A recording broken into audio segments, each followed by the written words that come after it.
Olá, bom dia. Estamos ao vivo aqui do plenário Dirceu Cardoso com a transmissão da reunião da Comissão de Segurança, que é presidida pelo deputado delegado Danilo Baiense. Vamos acompanhar.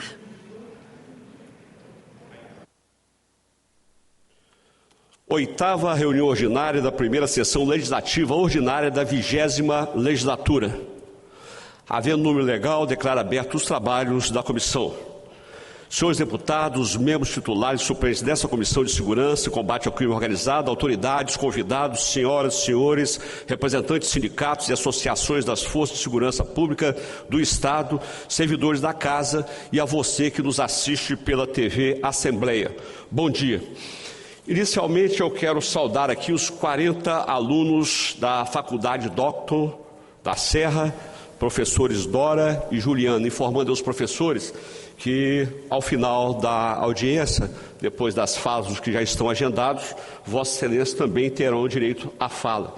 Então, poderão escolher um dos dois professores, né, para que façam uso da fala. Eu quero saudar o Carlos Antônio de Belo Filho. Muito obrigado pela sua presença. Saudar aqui o nosso Procurador de Justiça, doutor Sócrates de Souza. Convido Vossa Excelência para assumir aqui a mesa conosco. Doutor Sócrates, prazer muito grande tê-lo conosco. Quero saudar também a Samanta Negres de Souza, defensora pública estadual. Convido também para compor a mesa conosco aqui. Samanta, muito obrigado pela sua presença. Quero saudar aqui o nosso delegado, colega da Polícia Civil, ex-deputado aqui e hoje assessor de política prisional da Secretaria de Justiça do Estado do Espírito Santo, doutor Gilson Lopes. Por gentileza, doutor Gilson, também assuma aqui a mesa conosco. Quero saudar também o delegado aqui, doutor Ícaro Ruginski Borges Nascimento da Silva, delegado de repressão aos crimes, às ações criminosas da DRACO. Por gentileza, doutor Ícaro também pode assumir aqui a mesa conosco. Saudar também o doutor João Francisco Filho, superintendente de inteligência e ações estratégicas da Polícia Civil do Estado do Espírito Santo. Vossa Excelência também poderá assumir aqui conosco. Eu quero saudar também o Laércio Oliveira, assessor especial da Casa Civil. Tem espaço para ele? Laércio, tem espaço? Não tem espaço. Ok.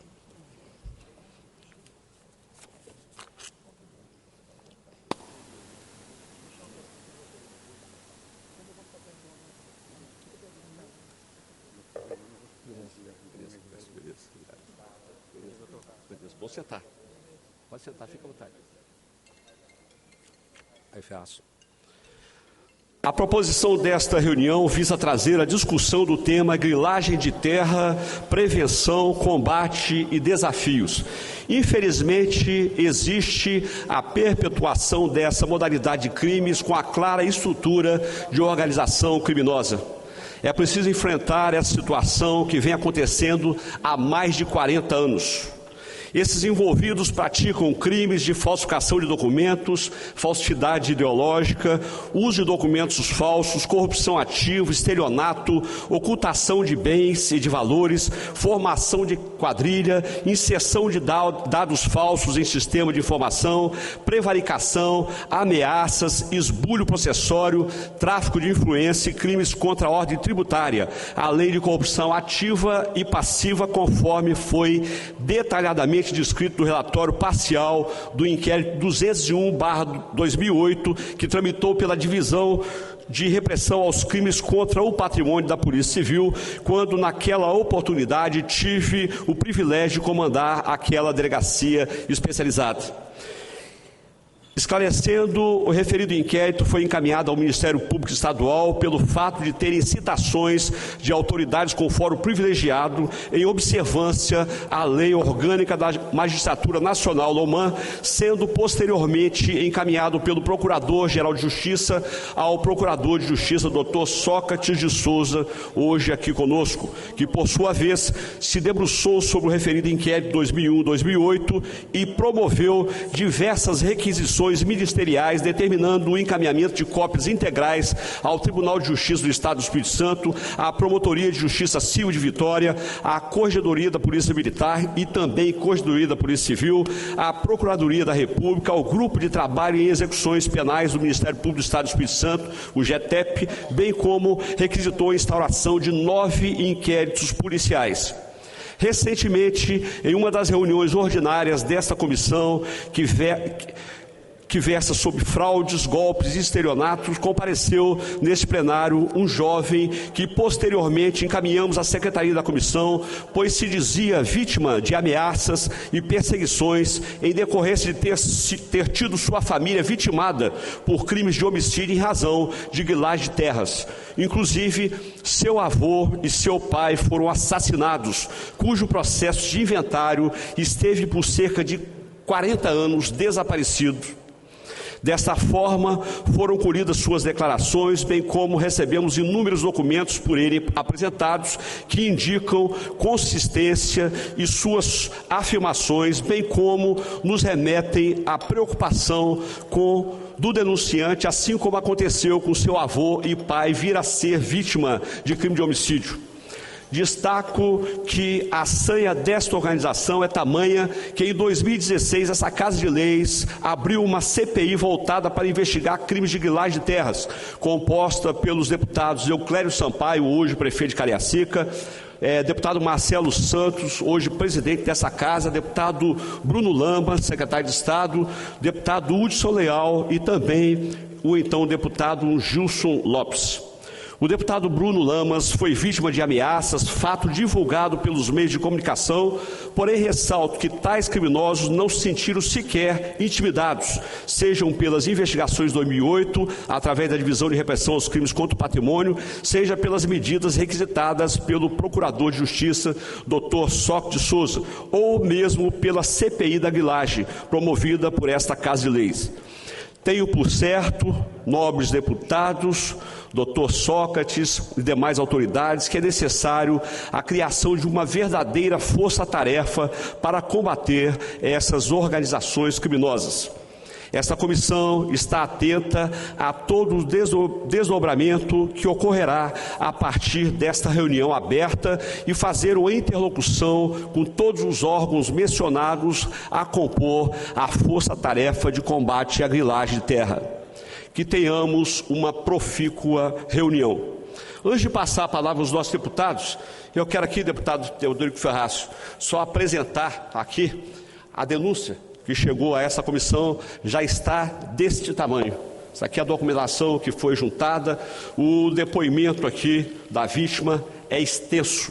Acredito eu que seja o maior depoimento já tomado pelo doutor André Luiz Cunha Pereira. É isso, doutor André?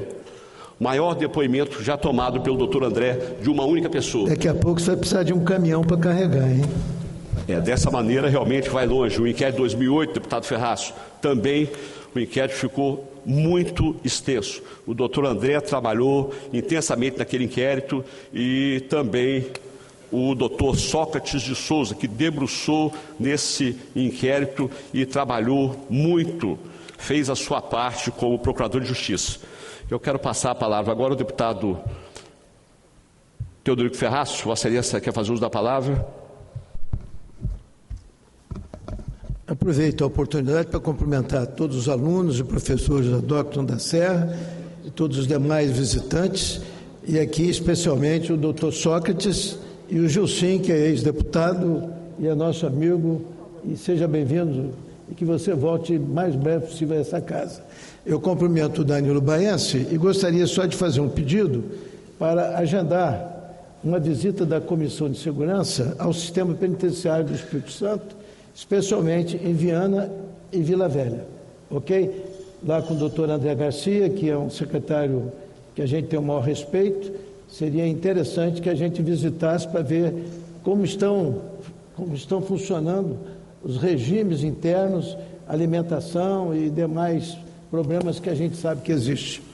Está deferido o requerimento de Vossa Excelência, deputado Teodorico Ferraz. Inclusive, já passei ao doutor André Cunha, para que faça o contato com o doutor André Garcia, para que a gente possa agendar essa visita. Passa a palavra ao deputado Coronel Wellington. Senhor presidente, bom dia. Eu agradeço a Deus a oportunidade de nós estarmos aqui novamente, numa manhã maravilhosa, fazendo a abertura dos trabalhos com um assunto tão relevante.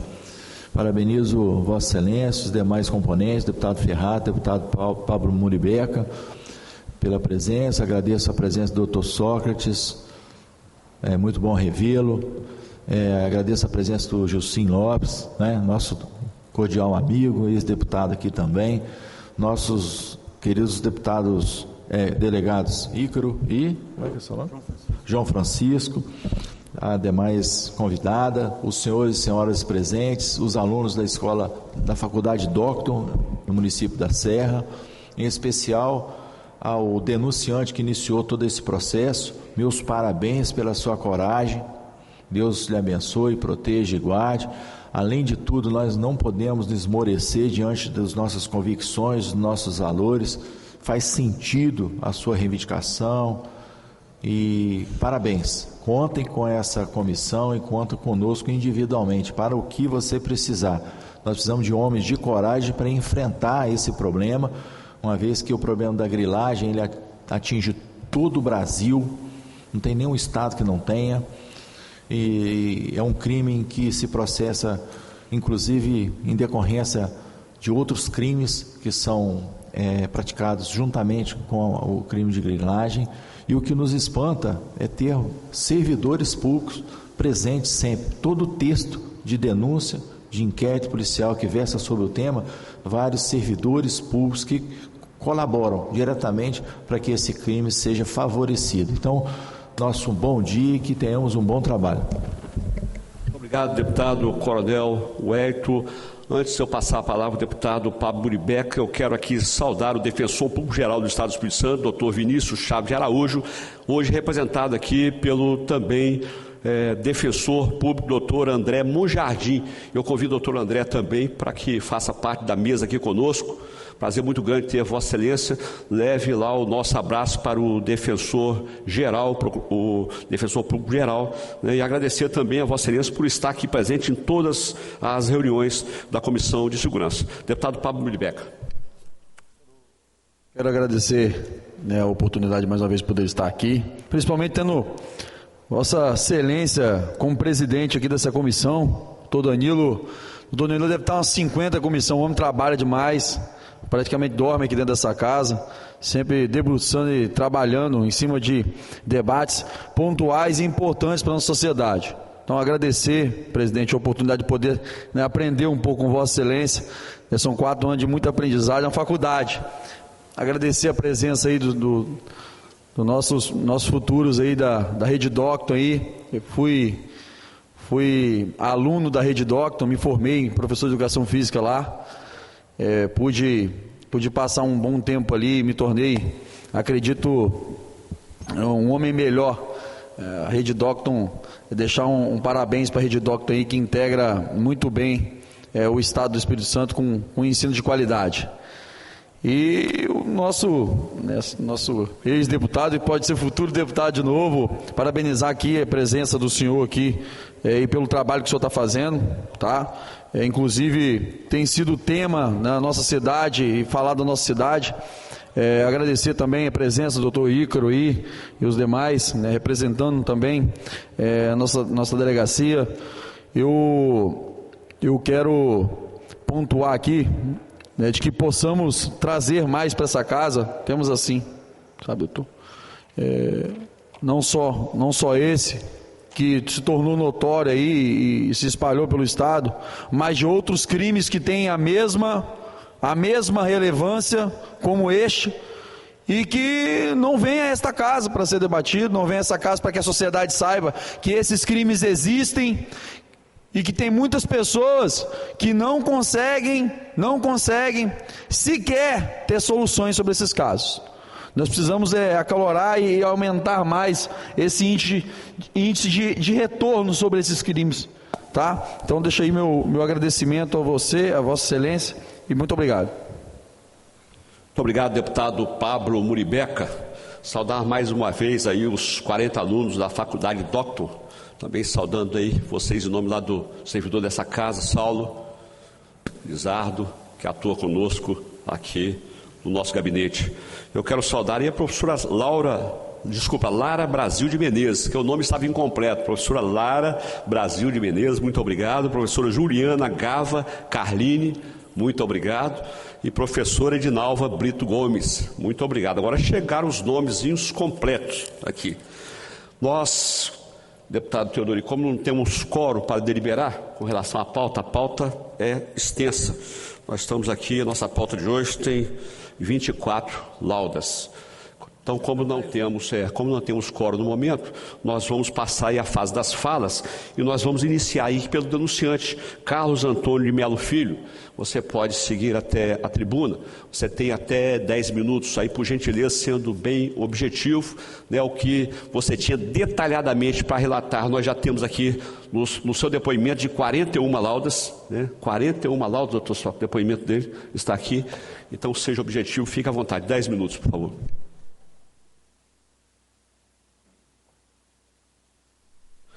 Carlos, nós temos ali um cronômetro, aqui e ali. Aí você pode observar a diminuição do tempo. Queria saudar a bancada, todo respeito a vocês que estão recebendo essa denúncia, especialmente Coronel Wellington e Danilo Baiense, que vem trazendo uma grande alegria para o meu coração, tem dado atenção a um crime que tem sido ignorado nesse estado por muito tempo. Eu me chamo Carlos Antônio de Melo Filho, sou filho de Carlinhos, Carlos Antônio de Melo e neto de Francisco Germano de Melo. Acontece que meu avô foi assassinado em 1956, no dia 14/12 de 1956, foi aberto um inventário. E esse inventário perdura até a data de hoje, sem sentença, que é um absurdo, né? E por que sem sentença? Porque a sentença desse inventário levaria ao registro de todas as áreas que hoje estão sendo griladas pela mesma quadrilha que se encontra no inquérito 201 de 2008. A mesma quadrilha. Luizinho, que é conhecido em Jacareí como Luizinho, mas em Vila Velha é conhecido como Marcinho. Luiz Carlos Alvarenga, que é o comandante da quadrilha, né? Substituído Joel da Silva Rabelo, que era um suposto herdeiro de um cara que seria dono da serra toda. E eu trouxe aqui uma coisa que nunca tinha sido apresentada, a certidão de óbito desse tal Egídio José Rabelo, né, que seria dono de grande parte da serra. Porém, eu trouxe também, gente, a perícia falando sobre essa certidão de óbito e confirmando a fraude ideológica, a inexistência desse cara. Por quê? Porque há divergências no verso, que é a parte de trás, e no verso. Porém, a parte da frente dessa certidão, gente, só pode ser certificada porque existe um protocolo. Esse protocolo nunca vai poder ser anterior à data da frente, ou seja, o protocolo é de 1987, o óbito jamais poderia ser de 1985. Além do que, a perícia comprova divergências do livro, termo, todas as informações que estão nessa certidão de óbito são uma fraude. E a partir desta fraude, essa mesma quadrilha ela tem se valido para matar pessoas, praticar extorsões. Inclusive o meu pai, que foi assassinado, ele estaria sendo assassinado daqui a 3 dias, foi no dia 14/7 de 1995. Daqui a 3 dias daquela data, meu pai estaria sendo assassinado. Perdão. E até hoje não foi feito nada quanto a isso. Nada quanto a isso. Me pergunta o que a quadrilha está usufruindo? De tudo o que era do meu pai, sem tirar nem pôr. Tudo que é espólio de Francisco Germano de Melo, que está na primeira vara de óbitos e sucessões, que inclusive consta uma denúncia do judiciário, do próprio juiz Luiz de Sarrego Vieira, que até hoje tentam se omitir quanto a ela. E o teor é o seguinte: sabedor esse juízo da corrupção na venda de lotes deste espólio, bloqueio os bens desse espólio. E nisso ele envia a junta comercial e ao cartório de Serra, da primeira zona de Serra, um mandato de determinação de bloqueio desde 3 de novembro de 1976, da qual não poderia ser escriturada e registrada nenhuma escritura. Aliás, não poderia ser registrada nenhuma escritura sem deliberação ulterior daquele juízo da ofício de sucessões. Porém, pelo envolvimento de cartórios, tabeliões, tem sido possível burlar as leis, tem sido possível grilar, ao ponto de que nem a casa que meu pai foi assassinado se encontra mais o nome dele. E procurando essas coisas, acabei encontrando uma lavagem de dinheiro que ultrapassa o valor de 2 bilhões, mas rindo. E como é que acontece essa lavagem de dinheiro, gente? Essa lavagem de dinheiro, tem vários documentos, tá? Elas acontecem de tal maneira: as escrituras são feitas pelos tabelionatos, foram detectados 16 tabelionatos de Vitória, Vila Velha e Serra, que usaram um CGC de uma automecânica lá do Rio de Janeiro, atrelado ao nome da minha imobiliária, em mais de 3.500 escrituras e mais de 3.500 registros que eu tenho em mãos. Então não tem como dizer do que eu não tenho prova. Eu tenho mais de 3.500 provas dessa lavagem de dinheiro. E o detalhe mais importante dessa lavagem de dinheiro é que esse CGC, supostamente, ele teria sido criado em 1983, porém, todas as escrituras que constam esse CGC são de datas anteriores a 1983, o que comprova cabalmente a fraude. Como é que uma empresa que apareceu em 1983 vai poder subsidiar uma escritura de 76, 62? Não há possibilidade. E até agora, estou aguardando as autoridades para que possam fazer, né, o que tem que ser feito. Essa quadrilha ela se desenvolve de várias formas, através dos falsos espólio de Egídio Zé Rabelo, da qual inclusive o falso inventário de número 000-2018-12.1911.8.08.0035 tramita em Vila Velha. Se vocês repararem, o ano 1911 já não condiz com uma instalação em Vila Velha, porque o fórum de lá não é de 1911, para começar por aí. Se a gente for às folhas 4 desse falso inventário de Egídio Zé Rabelo, a gente vai encontrar uma certidão de óbito, uma segunda via, com um endereço que não existe. Pois é, Deus foi bom demais. Por quê? Porque uma rua não teriam como fazer os estelionatários aparecer uma rua. Ou seja, o inventário é totalmente nulo. Totalmente nulo. Além do que ele deixa um rastro de todos os crimes praticados pela quadrilha, empresas fantasmas, bens sendo transferidos, montagens de documento. E falando em montagem de documento, esse tal José Rabelo, ele teria a propriedade dele a partir... Estou com a escritura aqui. A escritura totalmente nula também, por quê? Se você pegar a escritura, você vai ver que todos os CPFs que estão nela são inválidos. E vocês me perguntam, você não denunciou? Eu tenho denunciado isso desde 2018. Porém, a quadrilha tem evoluído. É fazer a reclamação e substituírem a pessoa para que ela não seja afetada. E existe também fortes indícios de participação da Corregedoria do Estado do Espírito Santo, infelizmente, lamentavelmente. Tenho provas disso. Eu só peço a essa comissão que seja forte e corajosa, porque é uma missão, é um fardo pesado para mim, e é uma missão de bastante responsabilidade, né?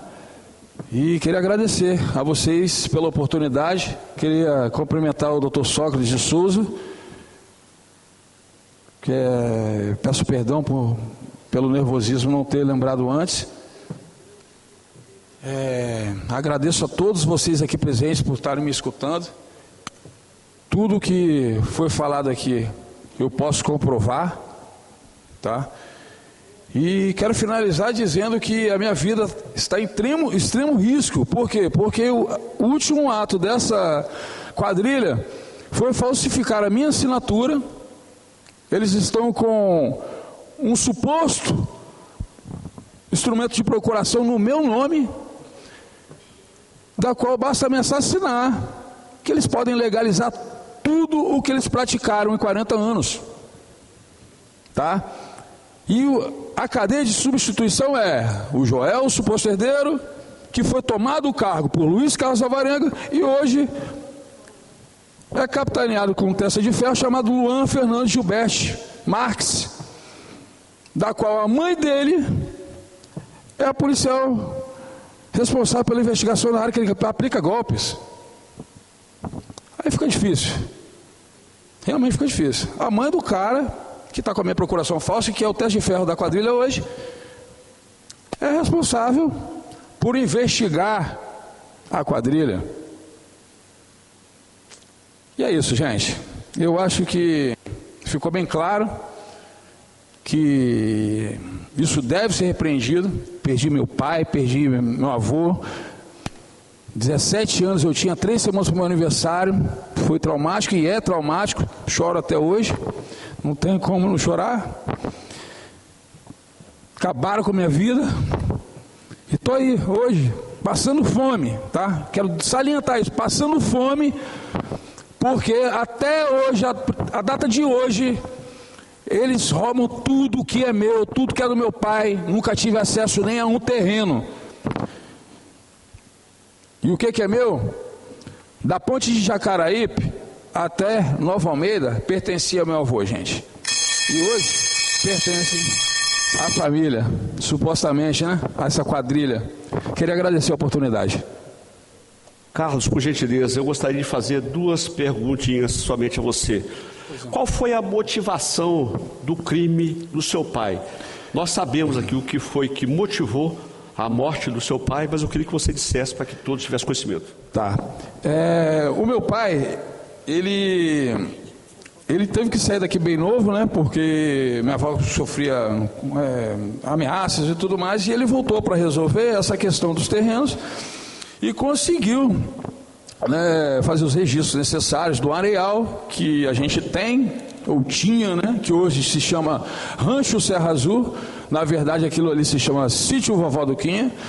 E existe uma coroa de areia ali, da qual meu pai queria evitar e evitava que essa quadrilha se apossasse para que pudessem tirar areia à vontade, para vender, para fazer o que fosse. Meu pai até na época estava fazendo uma plantação de coco nessa localidade, e para que essa coroa de areia fosse usurpada e aproveitada, eles tiveram que assassinar meu pai.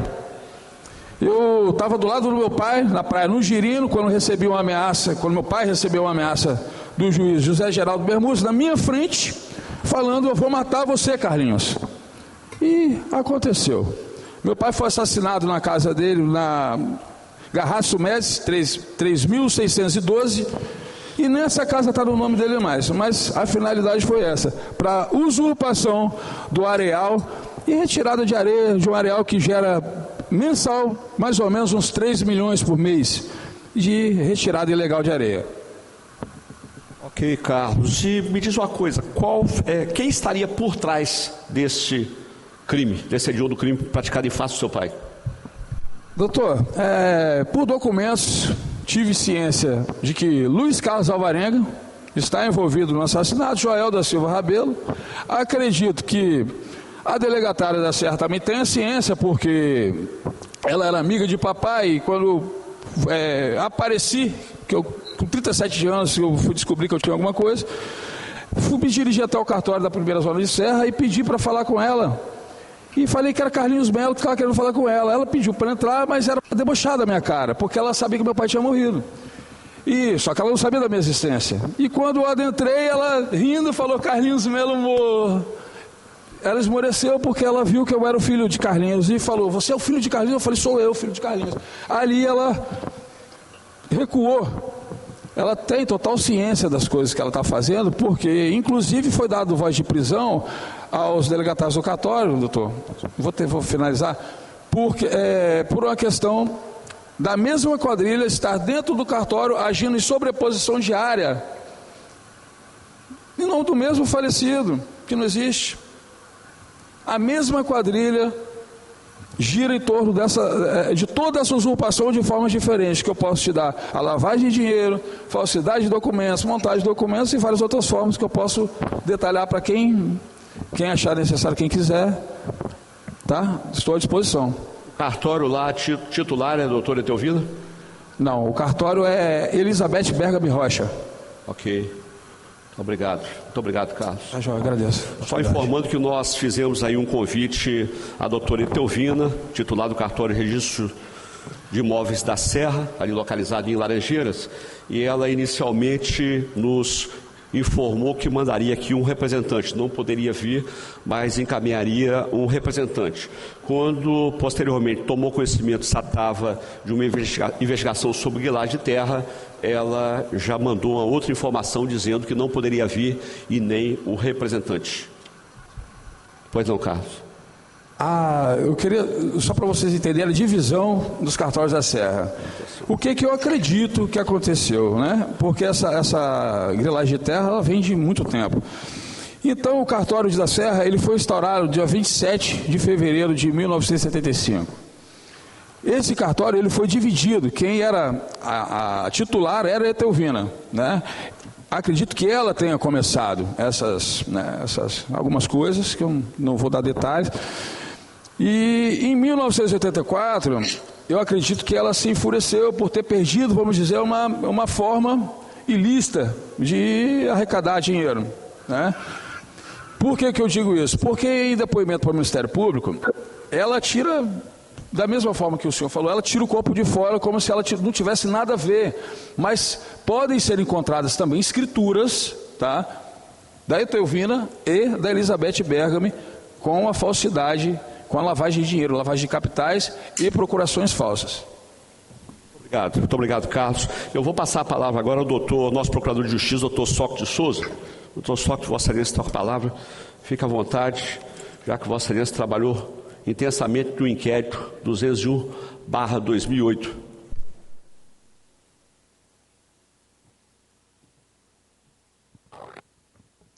Bom dia a todos.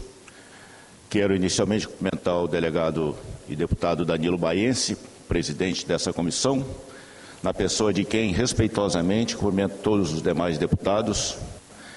E estendo esse cumprimento ao meu amigo Gilson Lopes, então deputado estadual.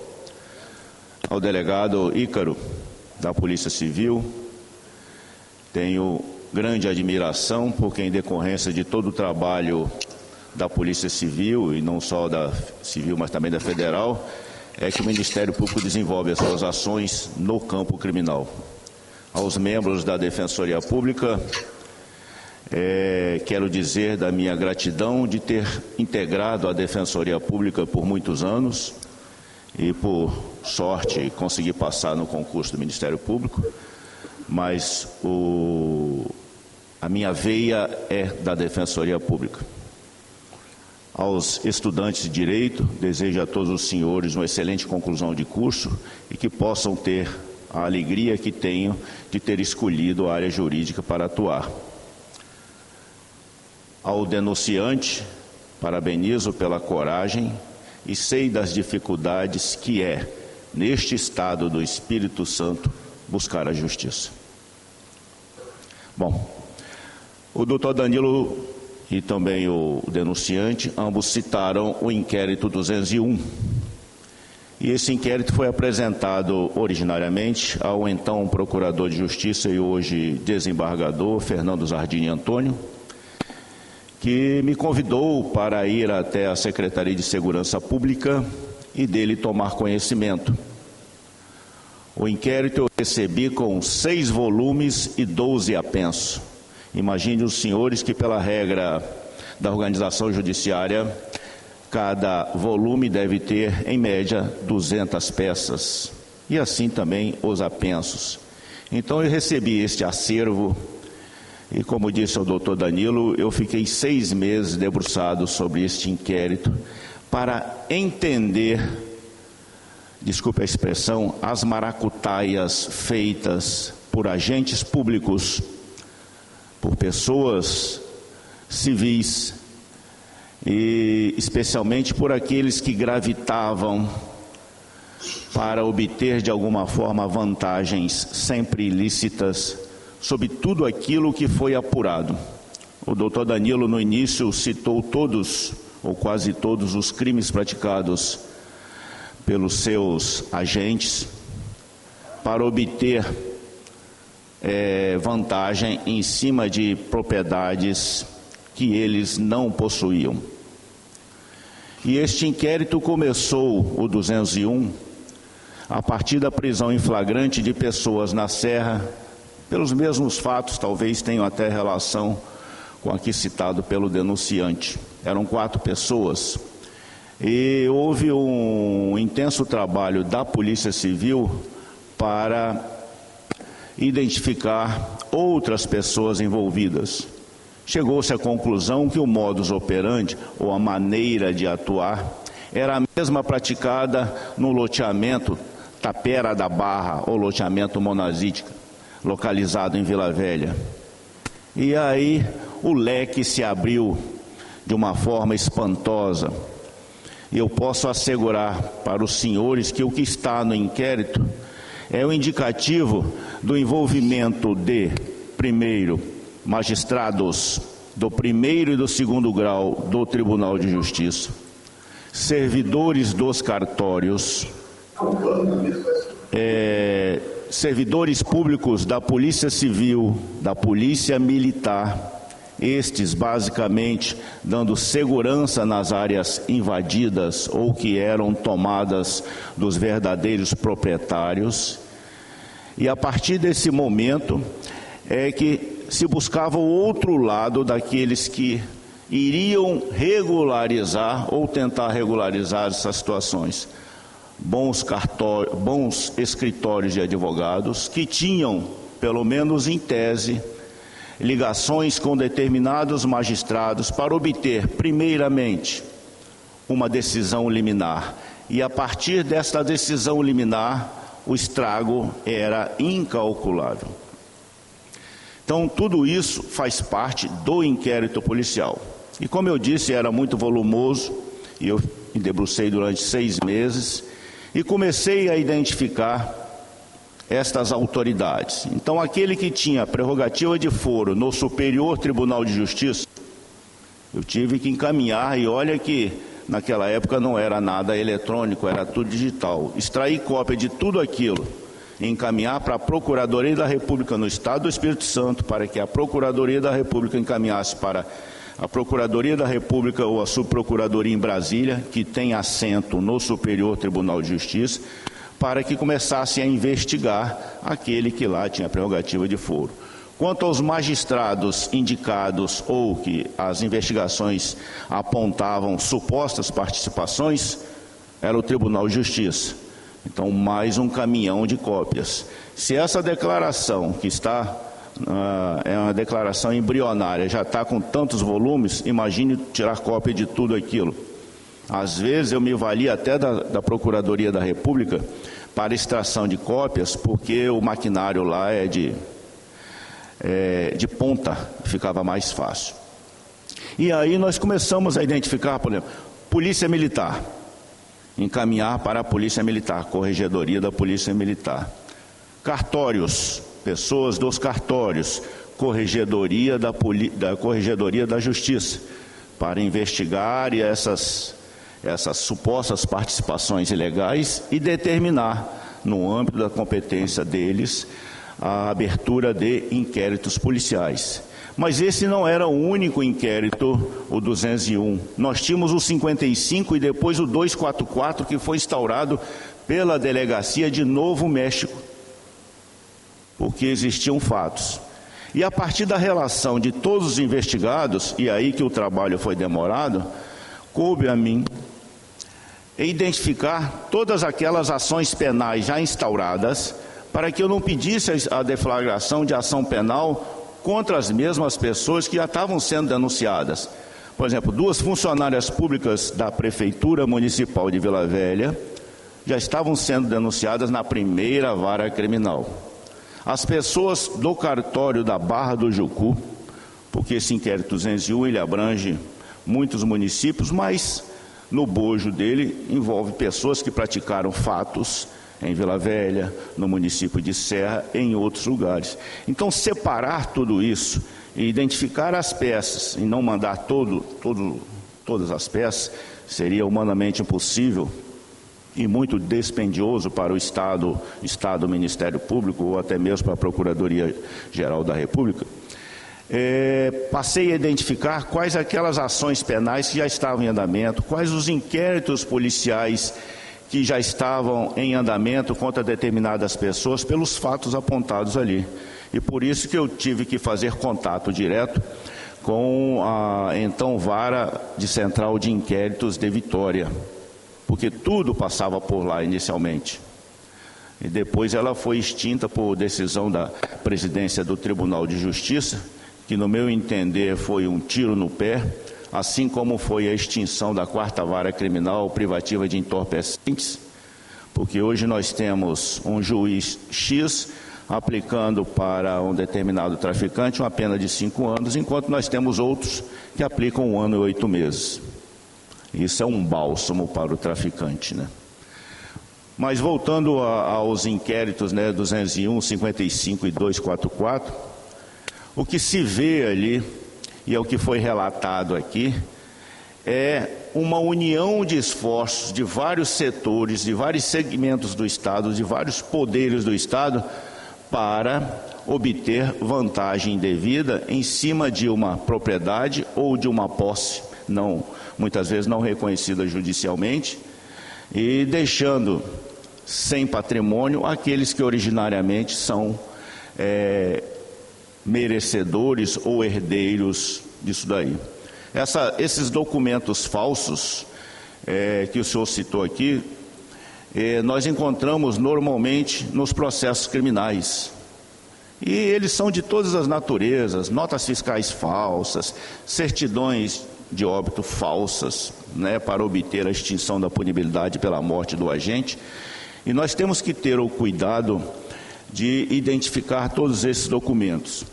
Mas existe um alento, existe uma luz no final do túnel. Ou então, o Corregedor-Geral da Justiça, atendendo uma determinação do Supremo Tribunal Federal, ele promoveu um leilão dos cartórios, né?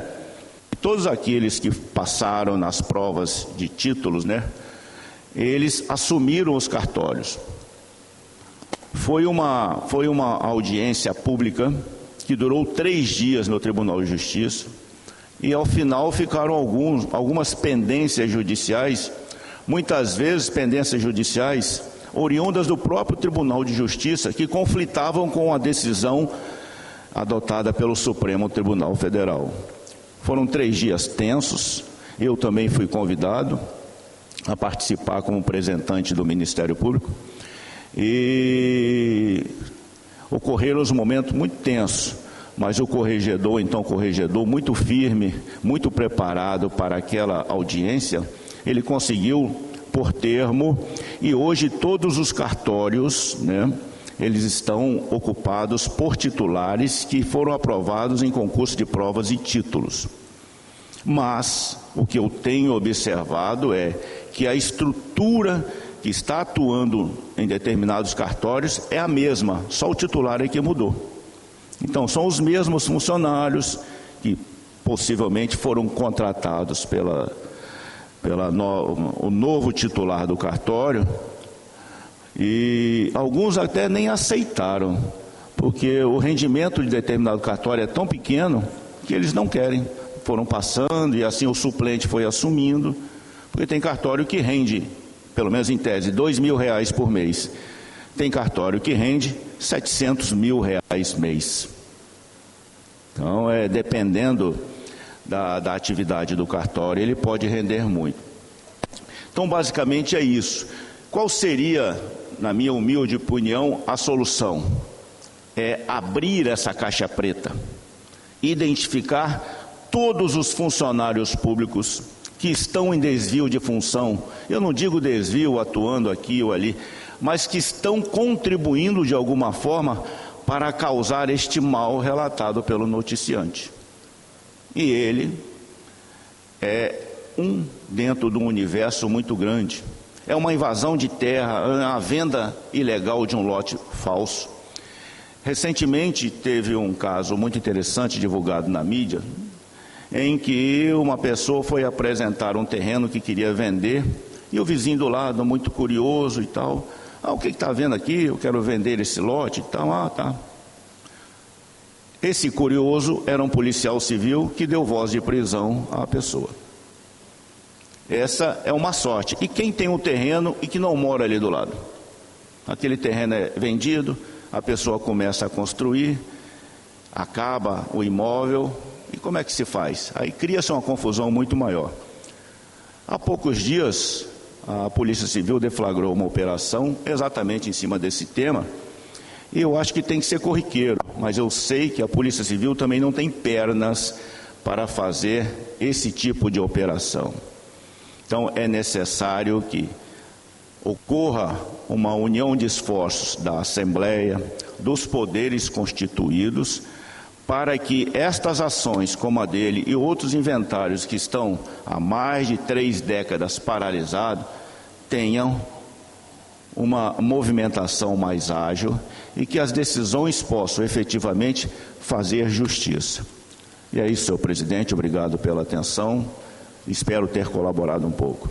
Doutor Sócrates, aquele inquérito da Serra, esse que Vossa Excelência trabalhou, 201, ele começou exatamente em cima de um único problema de um policial que trabalhava comigo na divisão, o Davi. Ele trabalhava comigo na divisão, falsificaram todos os documentos dele, procuração inclusive no cartório da Serra, e venderam o imóvel onde começou essa investigação na Serra. Nós temos observado que em outros municípios, inclusive eu vou pedir ao doutor André que faça o registro, existe, por exemplo, em Itapimirim, um inquérito policial que está na delegacia de Itapimirim, envolvendo a família Prati, onde uma certidão de óbito ela foi falsificada, havia 11 herdeiros e foi falsificada para um herdeiro somente. E esse herdeiro entrou como inventariante e vendeu grande parte do patrimônio dos outros herdeiros. Então esse inquérito, eu quero aqui que o doutor André faça aí esse registro para que a gente possa solicitar aí ao delegado-geral da Polícia Civil que requisite esse inquérito. Eu já estive lá na delegacia, já dei uma olhada no inquérito, o inquérito não anda, ele não sai do lugar, porque realmente o delegado local ele não tem condições de fazer isso, né? Até temendo talvez por sua própria vida. Eu tenho saudade do meu tempo na Polícia Civil, que nós não tínhamos esse tipo de problema. Nós partimos para cima e somente quando envolvia alguém com foro privilegiado, como foi o caso da morte de Alexandre Martins de Castro Filho, é que nós fazíamos o encaminhamento, obviamente, para a Procuradoria-Geral. Doutor Sócrates, antes de ingressar na Polícia Civil, em 1986 até 1985, eu trabalhei em uma empresa imobiliária, que vendeu aqui, um grupo imobiliário, uma sociedade anônima, onde foram vendidos aqui mais de 28 mil lotes aqui do estado do Espírito Santo. E agora, não tem muito tempo, fui procurado pela família, porque o titular, o presidente da SA, Mário Martins Nogueira, faleceu. Eu fui procurado pela família, que também em cartórios aqui da cidade fizeram aí uma série de procurações, né, ideologicamente falsas, né, mas obviamente com a conivência dos cartórios, né, para que esses lotes fossem novamente vendidos, né, por quadrilhas de estelionatários. Eu gostaria de fazer também uma pergunta a Vossa Excelência, doutor Sócrates, se o Ministério Público Estadual possui um grupo de trabalho voltado para essa questão de grilagem de terras. Não, efetivamente nós não temos. Dependendo da denúncia, ela pode ser encaminhada diretamente para o GAECO, que é o nosso órgão de inteligência do Ministério Público e que possui um aparato tecnológico capaz de identificar essas movimentações financeiras irregulares. Então, a partir dessa movimentação financeira, a gente pode seguir o dinheiro, né? como se diz numa operação da Justiça Federal, follow the money, ou siga o dinheiro que você vai encontrar isso daí. Então, quando você observa um servidor público com um patrimônio muito além do que ele pode, com o dinheiro que ele percebe, é necessário investigar. Existem dois pilares na vida de um homem, ética e moral. Quando o cidadão se desvia de um ou de outro, ou dos dois, ele está acabado. Principalmente o servidor público. E nós, servidores públicos, nós temos que dar o exemplo, porque nós somos espelho, né? E muitos falam que o servidor público, ele é isso, ele é aquilo, aquilo outro. Eu costumo dizer e orientar o seguinte: aponte o servidor público que falta a ele aqueles princípios da Constituição, moralidade, pessoalidade e outras coisas, e que falta ética, porque nem todos são assim. A maioria é ordeira, trabalha com afinco, cumpre a sua carga horária e vive dentro daquilo que ele percebe. E finalizando, eu costumo dizer que ganho mais do que preciso, mas ganho menos do que mereço. Muito obrigado. Doutor Socos, naquela investigação de 2008, nós fizemos inclusive busca na residência de servidores comissionados da Prefeitura da Serra. Tinha inclusive um ex-policial, Júlio, ex-policial militar, né, que trabalhava como fiscal, e ele comandava ali o cadastro imobiliário, né, da Prefeitura da Serra, fazendo uma série de alterações. Da mesma forma, nós fizemos também buscas. O Júlio, ele foi preso, não sei se está preso ainda, acredito que não, mas ele ficou preso durante um bom tempo conosco lá na Patrimonial e depois foi transferido para os presídios da Sejus. Mas em Vila Velha também nós fizemos algumas buscas e verificamos também uma série de alterações aí no cadastro imobiliário. Temos visto também em outros municípios, como agora constatei recentemente em Guarapari. Em Guarapari também a gente tem denúncias dando conta dessa mesma modalidade de crime. Eu vou passar daqui a pouco a palavra também ao deputado Teodorico Ferraz, que gostaria de fazer uma pergunta à Vossa Excelência. Mas, doutor Socos, nós agradecemos a interlocução do senhor com esta Comissão de Segurança e Combate ao Crime Organizado, bem como pelo encaminhamento do despacho exarado por Vossa Excelência com relação ao inquérito policial 201/2008, que foi instalado durante o período em que estive à frente da Divisão de Repressão aos Crimes contra o Patrimônio da Polícia Civil do Estado do Espírito Santo. Nós tivemos ali durante 2 anos, 2007 e 2008, e já em 2009 nós assumimos ali a Superintendência de Polícia Especializada.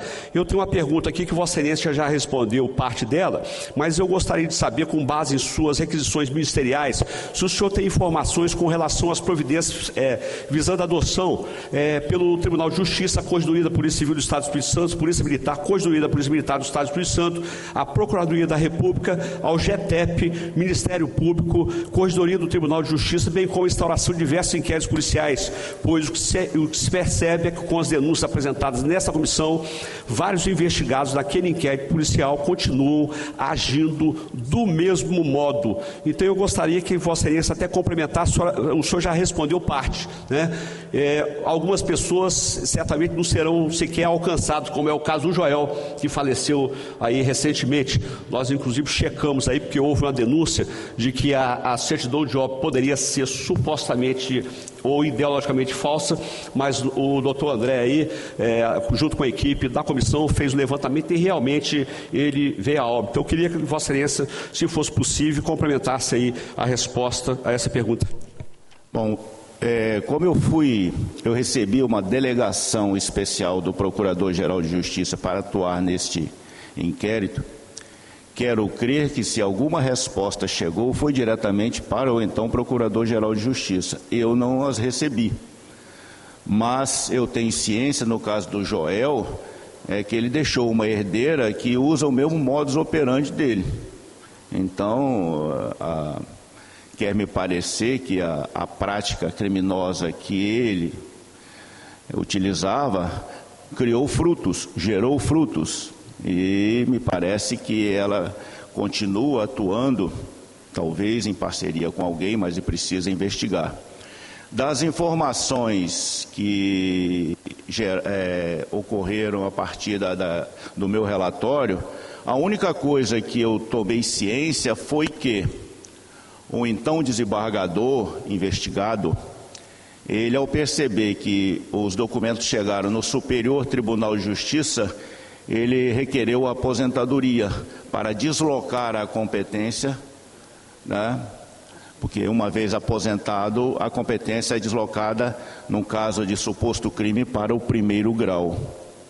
Porque mesmo sendo aposentado, ele não tem prerrogativa de foro nem no tribunal, como aconteceu no caso do juiz Antônio Leopoldo Teixeira, supostamente o mentor da morte do juiz Alexandre Martins. Ao perceber que o Tribunal de Justiça estava firmado numa condenação de aproximadamente 14 anos, pena com a qual eu não concordei junto ao relator, ele aceitou a punição administrativa da aposentadoria compulsória, o que nós normalmente chamamos de pena-prêmio, e foi para a aposentadoria, e o processo teve o deslocamento do Tribunal de Justiça, do Pleno, para a 4ª Vara Criminal de Vila Velha, onde tramita há muito tempo, por conta de um recurso de sentido estrito junto ao próprio tribunal, e depois um recurso junto ao Superior Tribunal de Justiça que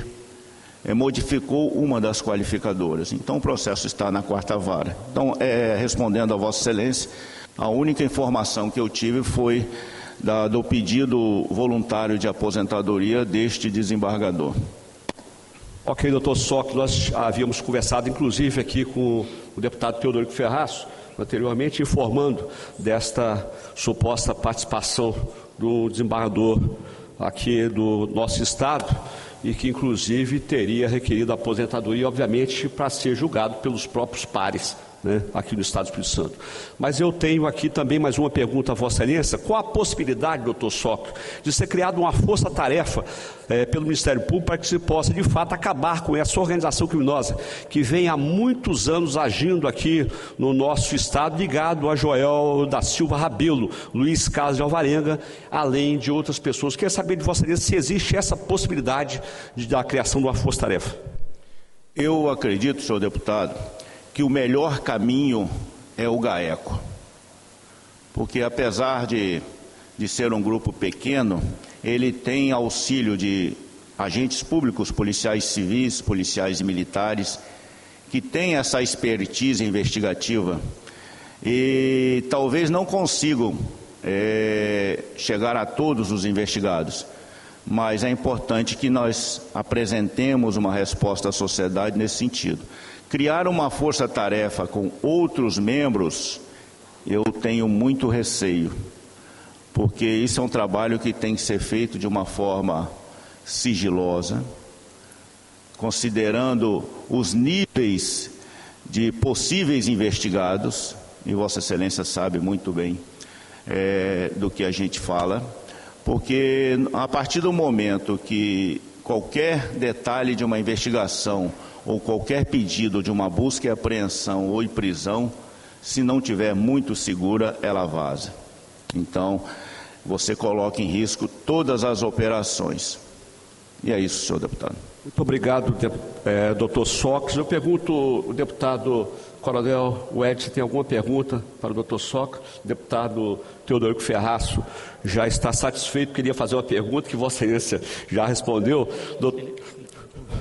Tá. Doutor Sócrates, uma última perguntinha para o senhor. Eu gostaria de perguntar se o senhor poderá ouvir, obviamente, o Carlos Antônio Melo de Filho, que, ele foi ouvido aqui pela comissão, mas eu gostaria de saber se o Ministério Público poderia ouvi-lo para que fossem adotadas providências a nível do MP. É possível? Olha, eu, neste momento, como isso tramita no primeiro grau, né, eu posso ser responsabilizado junto à Corregedoria por um caso de usurpação de função do membro do Ministério Público do primeiro grau, como já aconteceu no passado. Então eu tenho muito cuidado, eu prefiro ter ciência de todo o teor das declarações dele, primeiro para analisar e verificar a possibilidade de solicitar à Procuradora-Geral de Justiça uma delegação para atuar nesse feito em razão de alguma pessoa que tenha prerrogativa de foro. Se não tiver, eu posso ouvi-lo informalmente, né? passar as orientações que eu reputo melhores e, a partir daí, encaminhar, se for o caso, para o primeiro grau. Como é um caso que envolve várias circunscrições, né, é possível que esse procedimento, como eu disse anteriormente, seja encaminhado para o GAECO. Agora, tudo isso vai depender de uma análise destes documentos aí que foram apresentados. Ok, doutor Soc. Muito obrigado, doutor Soc, pela sua participação. Desta audiência será depois produzido um relatório para que seja deliberado pelo colegiado das providências que serão adotadas. Eu, ao final aqui da audiência, eu já tenho alguns requerimentos a fazer, mas tudo aí será encaminhado, depois uma cópia para Vossa Excelência também dar uma analisada, né, e, se possível, fazer os encaminhamentos aí para a Comissão de Segurança. Ok, doutor Soc? Senhor presidente, eu peço permissão para me retirar, que eu tenho audiência agora às 13 horas, né? Ok, doutor Soc, fique à vontade, eu agradeço mais uma vez pela sua participação. Doutor Soc, Teodorico, é como se fosse um policial, ele chega primeiro do que todos. Hoje ele chegou primeiro do que o presidente da comissão. E que eu chego cedo e Vossa Excelência também chegou cedo. É um dos homens mais honrados que nós reconhecemos pelas suas atividades, pela sua conduta ilibada, e a sua presença aqui enche de alegria essa comissão, sabendo que o doutor Sócrates é o número 1 da Procuradoria do Espírito Santo. Muito obrigado. Muito obrigado, doutor Soc, fique à vontade. Eu quero passar a palavra agora à doutora Samanta Magos de Souza, defensora pública estadual. Doutora Samanta, a senhora pode ficar à vontade aí. E quero saudar também o doutor Leonardo Costa da Silva, presidente da Comissão Especial de Segurança da OAB. Convidar o doutor Leonardo aqui para fazer parte da mesa conosco, já que o doutor Soc está saindo aqui, vai ter uma cadeira vaga. Obrigado também pela sua presença. Bom dia a todas as pessoas aqui presentes. Eu cumprimento a mesa, cumprimento especialmente o presidente dessa comissão, delegado Danilo Baiense. Cumprimento todos os demais presentes e também um cumprimento especial para os estudantes que estão aqui presentes hoje nessa Assembleia Legislativa. Há não muito tempo atrás eu também estava no mesmo lugar de vocês, também como estudante. E hoje eu vim representar a Defensoria Pública do Espírito Santo. Eu sou membro do Núcleo de Defesa Agrária e Moradia da Defensoria Pública, o NUDAM. E nós viemos aqui... eu e também o doutor André, que é o coordenador penal da Defensoria Pública, representando o nosso defensor público geral, doutor Vinícius Chaves, contribuir para esse importantíssimo debate, para essa investigação que é travada na comissão aqui da ALIS. Nós sabemos que a Defensoria Pública tem um importante papel dentro do sistema de justiça, dentro da organização constitucional dos poderes da República, como instituição vocacionada à defesa dos direitos fundamentais, dos direitos de cidadania das pessoas mais necessitadas, daquelas pessoas que mais precisam. Então, a Defensoria Pública atua extrajudicialmente, judicialmente, de forma individual e de forma coletiva, para garantir esses direitos fundamentais, assegurando que todas as pessoas sejam realmente reconhecidas como cidadãs. Dentro da atribuição do nosso núcleo, o Núcleo de Defesa Agrária e Moradia, e também buscando contribuir aqui para esse importante debate, eu gostaria só de lembrar o que já foi mencionado hoje no início da sessão pelo presidente, dos resultados importantíssimos que comissões aqui da ALIS, relacionadas à investigação do problema da grilagem de terras, já alcançaram, no âmbito até mesmo do Poder Judiciário. Uma comissão anterior que investigava essa situação aqui no Estado do Espírito Santo, tendo outro objeto, é certo, concretamente investigava outro objeto, mas tendo esse tema, essa temática como diretriz. Alcançou resultados importantes e subsidiou 2 ACPs, 2 ações civis públicas do Ministério Público Federal, que tiveram como objeto pedido de nulidade de legitimação de terras devolutas à época, de terras que depois foram titularizadas, foram propriedade da empresa Aracruz Celulose, depois sucedida pela Fíbria e atualmente pela Suzano, e já foram proferidas sentenças, 2 sentenças nessas ações civis públicas, determinando a nulidade dessa legitimação de terras devolutas, em razão da ilegalidade, da fraude que ocorreram naquele momento, na década de 70, década de 80, e determinando que, em caso de fazer parte, e o que realmente faz parte de demarcação de territórios quilombolas, que sejam legitimadas essas terras devolutas, que são terras que devem voltar para o patrimônio do Estado e ser legitimadas em favor de quilombolas, cumprindo o artigo 68 da nossa ADCT, da Constituição Federal, e realmente são territórios que estão pré-demarcados pelo INCRA como territórios quilombolas, muitos já com realização de relatórios, tanto pela Fundação Palmares quanto o RTID, o relatório fundiário pelo INCRA. Então, só relembrando como essas comissões são importantes para subsidiar alterações concretas na realidade, punindo eventualmente os responsáveis e também garantindo direitos para aqueles que são vítimas diretas ou indiretas.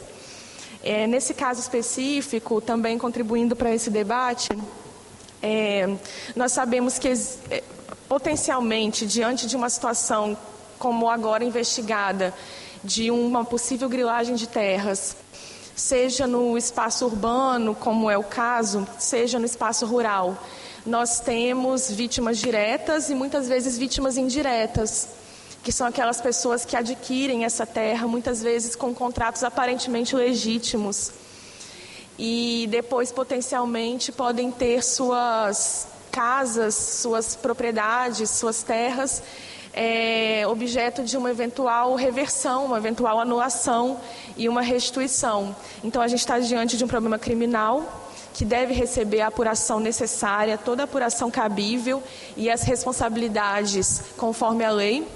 E a gente está diante de problemas conexos, problemas relacionados até uma perspectiva civil, em que muitas pessoas podem ter potencialmente sua moradia, suas casas atingidas.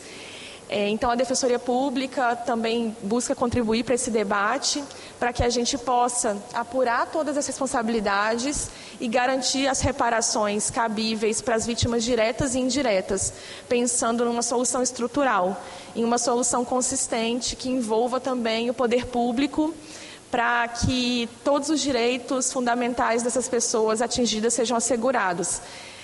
Além de toda a atuação que é realmente muito importante para produzir os relatórios necessários, as apurações cabíveis para as punições necessárias conforme a lei. Então a gente também traz essa outra perspectiva e para a qual esses relatórios também são muito importantes para que a gente possa entender, fazer um diagnóstico consistente e buscar soluções estruturais cabíveis. Então, é isso que eu queria trazer hoje para contribuir também para esse debate. Obrigada. Muito obrigado, doutora Samanta. Eu quero passar a palavra agora ao doutor André Monjardim, também defensor público, representando aqui o defensor público geral, doutor Vinícius Chaves de Araújo.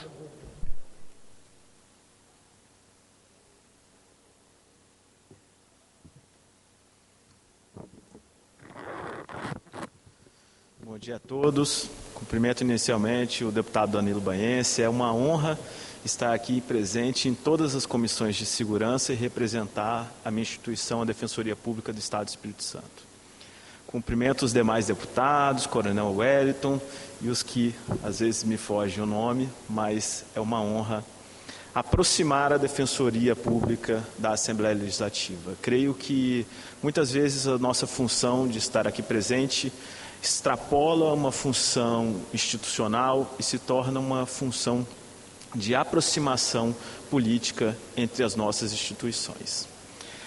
Depois da fala da minha colega Samanta, que estudou bem mais o caso, eu fiquei aqui a refletir enquanto o colega que eu peço vênia para chamar de Cacá, porque assim é conhecido no bairro que eu moro, e digo, justiça que tarda falha.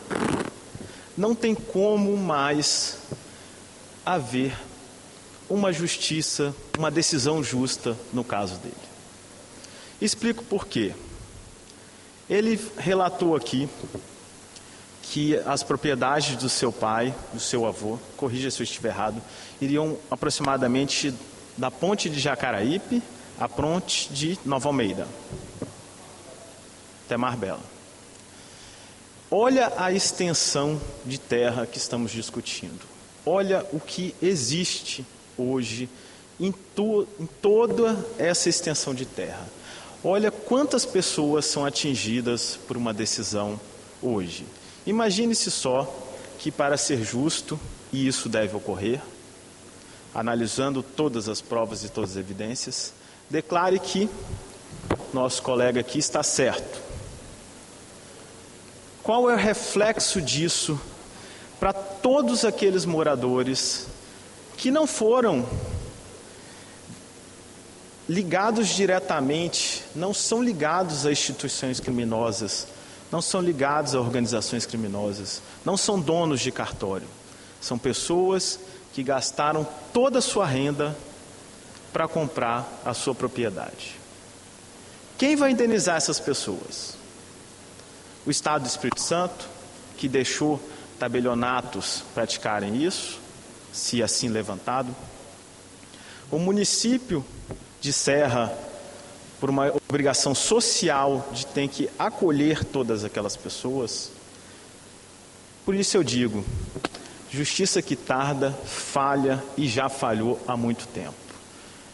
E um medo de todos aqueles que pleiteiam na justiça, creio que seja até um medo maior do que ter uma decisão negativa, é não ter uma decisão, não ser ouvido. Pleiteamos na justiça, se no passados 10 dias, ouvidos todas as partes, levantado todas as provas, tivermos uma decisão negativa para conosco, recorremos, 20 dias depois, julgado novamente, todas as instâncias, perdi. O que a gente faz? A gente segue a nossa vida, a gente reconstrói. A gente se reafirma, seguimos nossa vida. O que não dá é um inventário de 40 e tantos anos, 50 e tantos anos, 63 anos, não ter uma decisão. Seu pai podia ter seguido a vida dele, favorável ou desfavorável à decisão. Você estaria seguindo a sua vida, favorável ou desfavorável à decisão. Mas ninguém teve esse direito, porque até hoje não foram ouvidos e não foi sentenciado. O histórico no Espírito Santo relativos a combates a grandes autoridades ligadas, a grandes organizações ligadas a essas questões fundiárias, de terra, é antigo. Temos o caso do padre Gabriel em Cariacica, que foi prescrito o caso dele, nunca foi julgado, nunca. Era um grande militante contra essas organizações. Ligado à questão muito mais ambiental, mas também ligada a terras, Paulo César Vinas também foi severamente assassinado, dentre muitos outros.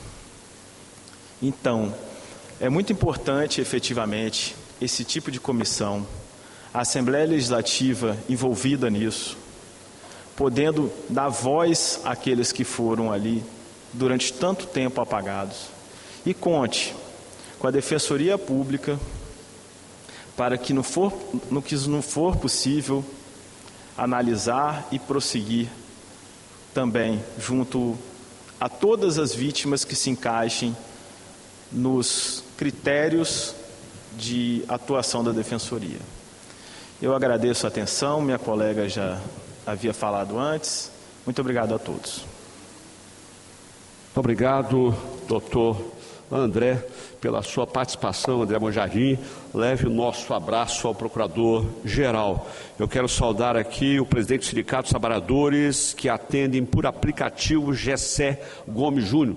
Gessé, muito obrigado pela sua presença. Eu passo a palavra agora ao delegado de polícia, doutor Ícaro Ruginski Borges Nascimento da Silva, da Delegacia de Repressão às Ações Criminosas Organizadas, DRACO. Doutor André trabalhou nessa delegacia durante algum tempo e fez um brilhante trabalho. André Luiz Cunha Pereira, que foi inclusive quem presidiu o inquérito 201/2008. Bom dia a todos. Quero cumprimentar ao presidente da Comissão de Segurança, delegado Danilo Baense, com quem eu tive a honra de trabalhar sob a coordenação dele nas atividades policiais. Cumprimentar os deputados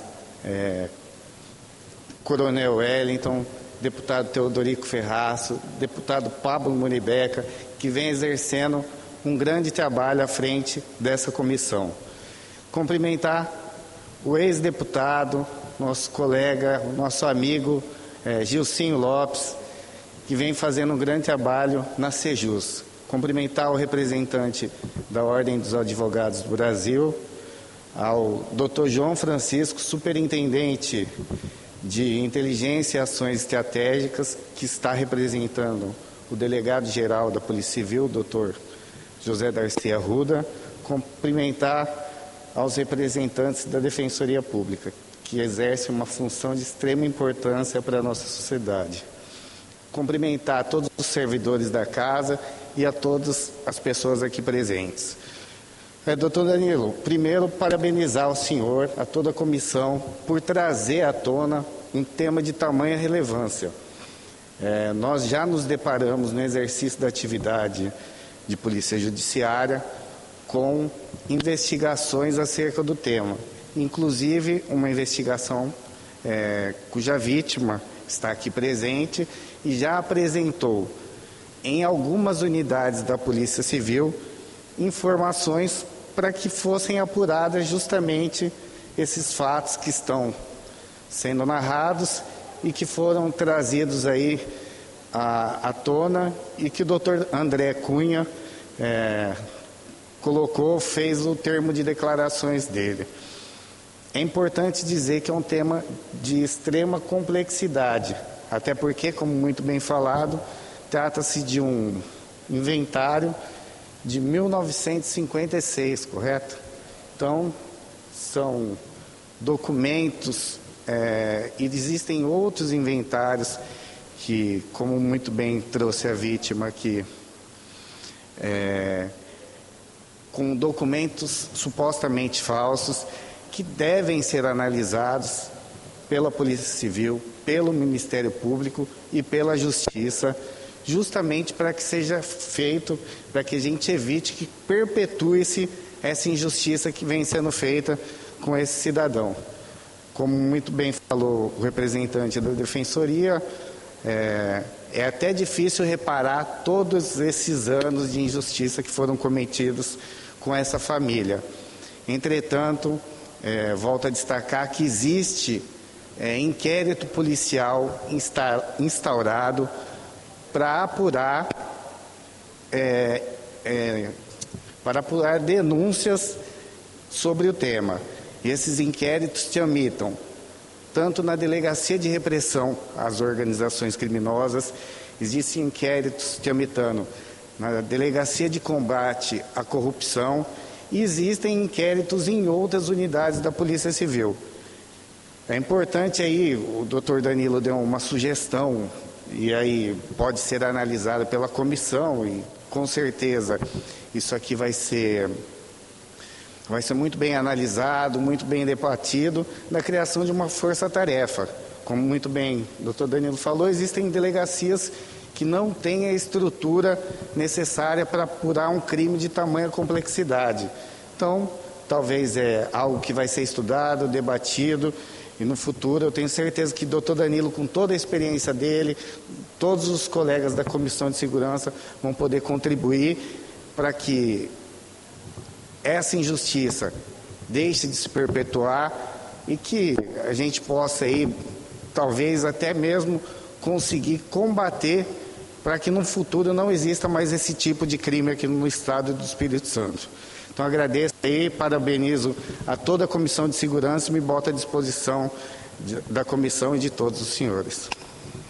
Ok, doutor Ícaro, muito obrigado. Nós vamos fazer aqui as deliberações e realmente seria importante que se criasse uma força-tarefa. E eu vou aproveitar, deputado Ferraz, agora mesmo para ver se a gente consegue limpar a pauta antes de passar a palavra às demais pessoas, inclusive fazer um registro. Nós precisamos também de solicitar apuração enérgica por parte da Corregedoria do Tribunal de Justiça com relação aos cartórios. Há algum tempo agora, doutor Ícaro, eu estava lá na Superintendência da Polícia Civil e eu fui acionado para me deslocar até o Baneste do Tribunal de Justiça do Estado do Espírito Santo. Havia ali um cidadão no Baneste com um alvará expedido pelo desembargador Pedro Valls Felrosa, um alvará autêntico. Mas o cidadão estava com uma procuração que chamou a atenção. Ele estava ali para receber 2,5 milhões e a procuração chamou a atenção porque a pessoa que seria o titular para receber aquela quantia, um empresário de São Paulo. E a procuração foi passada num cartório de Mangaraí, indo aqui para Santa Leopoldina, um cartório pequenininho ali em Mangaraí. E eu estive ali, acabei prendendo o cidadão em flagrante, prendi a titular do cartório, também autuei a titular do cartório, descobrimos que ela tinha um cartório, entre aspas, montado num apartamento anexo ao dela em Jardim Camburi, onde eram realizadas uma série de falcatruas. A procuração que foi expedida por aquele cartório ali em Mangaraí, a procuração era autêntica, mas ideologicamente falsa. E certamente teria uma grande participação. E naquele caso específico, o tribunal foi enérgico e acabou fechando o cartório. O cartório de Mangaraí foi fechado. Hoje tem uma casinha lá no comércio, mas não recebeu o valor e o cartório foi fechado.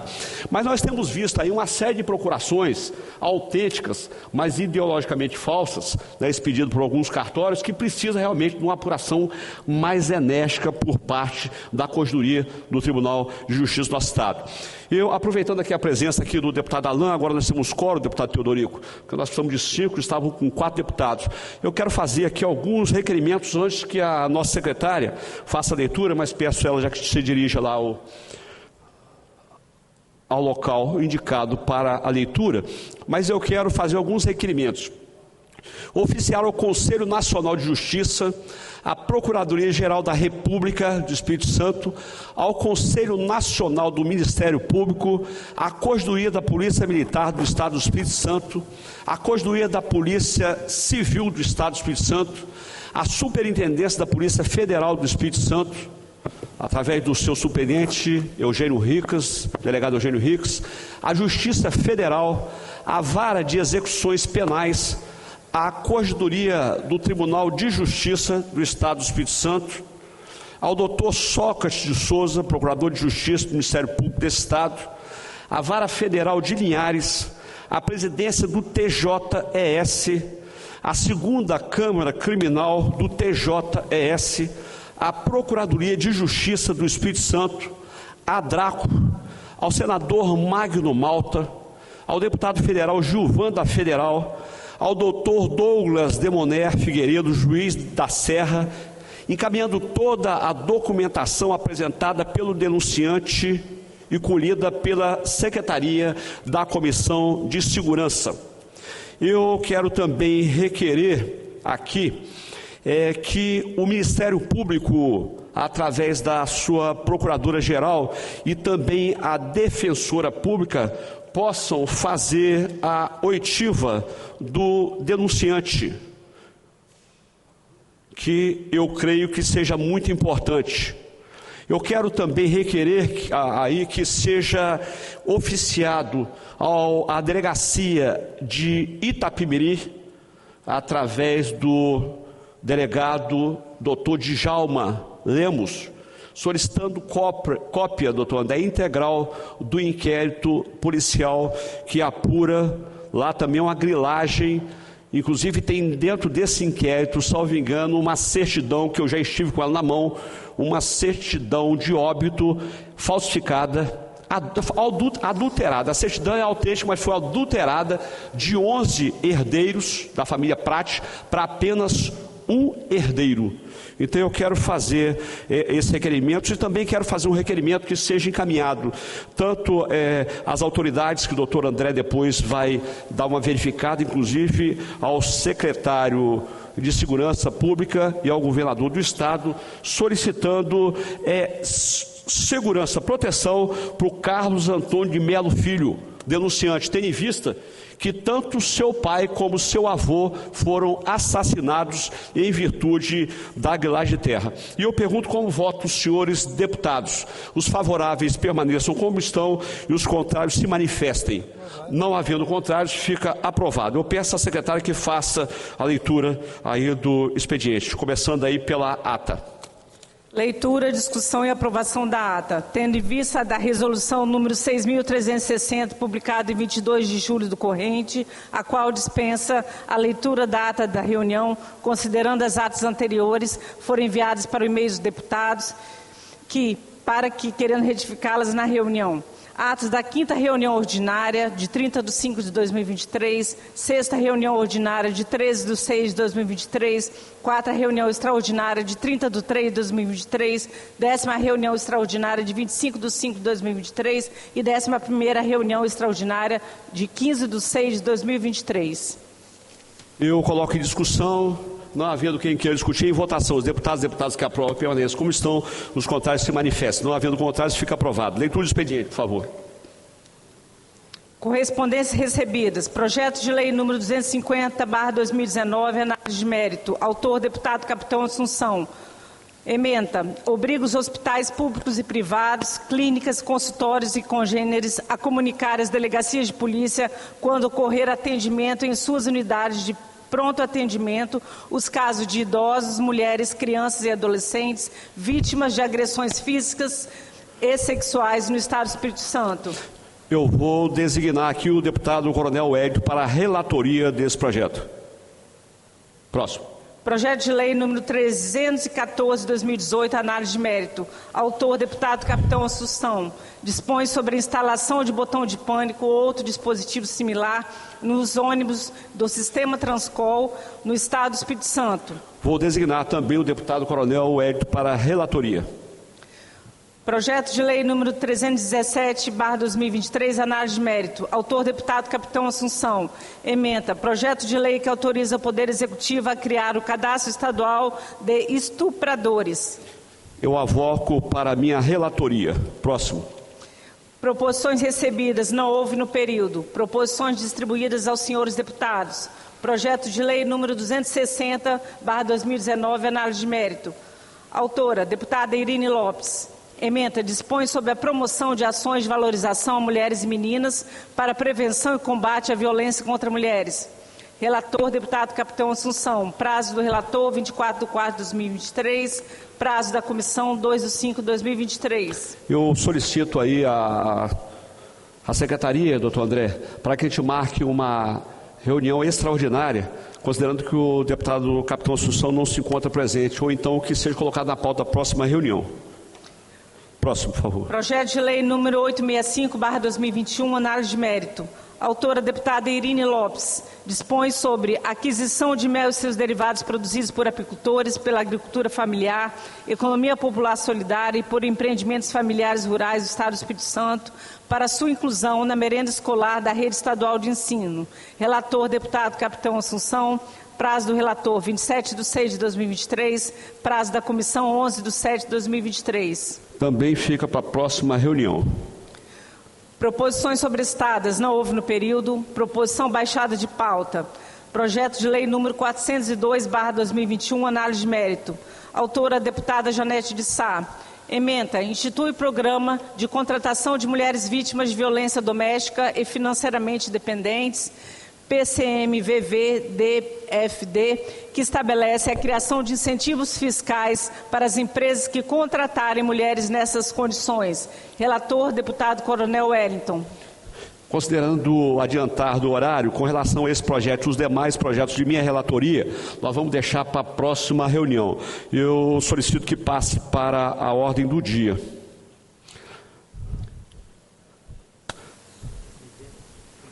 Nós vamos liberar aqui essa ordem do dia e vamos passar aqui para o relatório das reuniões. E eu solicito que seja lido apenas os tópicos. 4.1, relatório da 10ª reunião extraordinária, audiência pública, realizada no dia 25 de maio do corrente, às 18h30, na Câmara Municipal de Nova Venécia, assim sugerimos. A. Indicação e ofício ao Governo do Estado. B. Indicação e ofício ao Governo do Estado. C. Ofício ao Governo do Estado. D. Indicação e ofício ao Governo do Estado e à CESP. E. Indicação ao Governo do Estado e ofício ao Comando Geral da PMS. F. Indicação ao Governo de indicação e ofício ao Governo do Estado. Eu coloco aí em votação essas indicações. Os deputados favoráveis permaneçam como estão, os contrários se manifestem. Não havendo contrários, fica aprovado. 4.2, relatório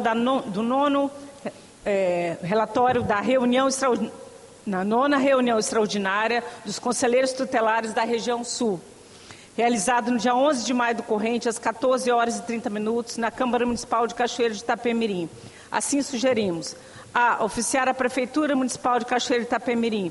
B. Oficiar a Câmara Municipal de Cachoeiro de Itapemirim. C. Oficiar a Prefeitura Municipal de Cachoeiro. D.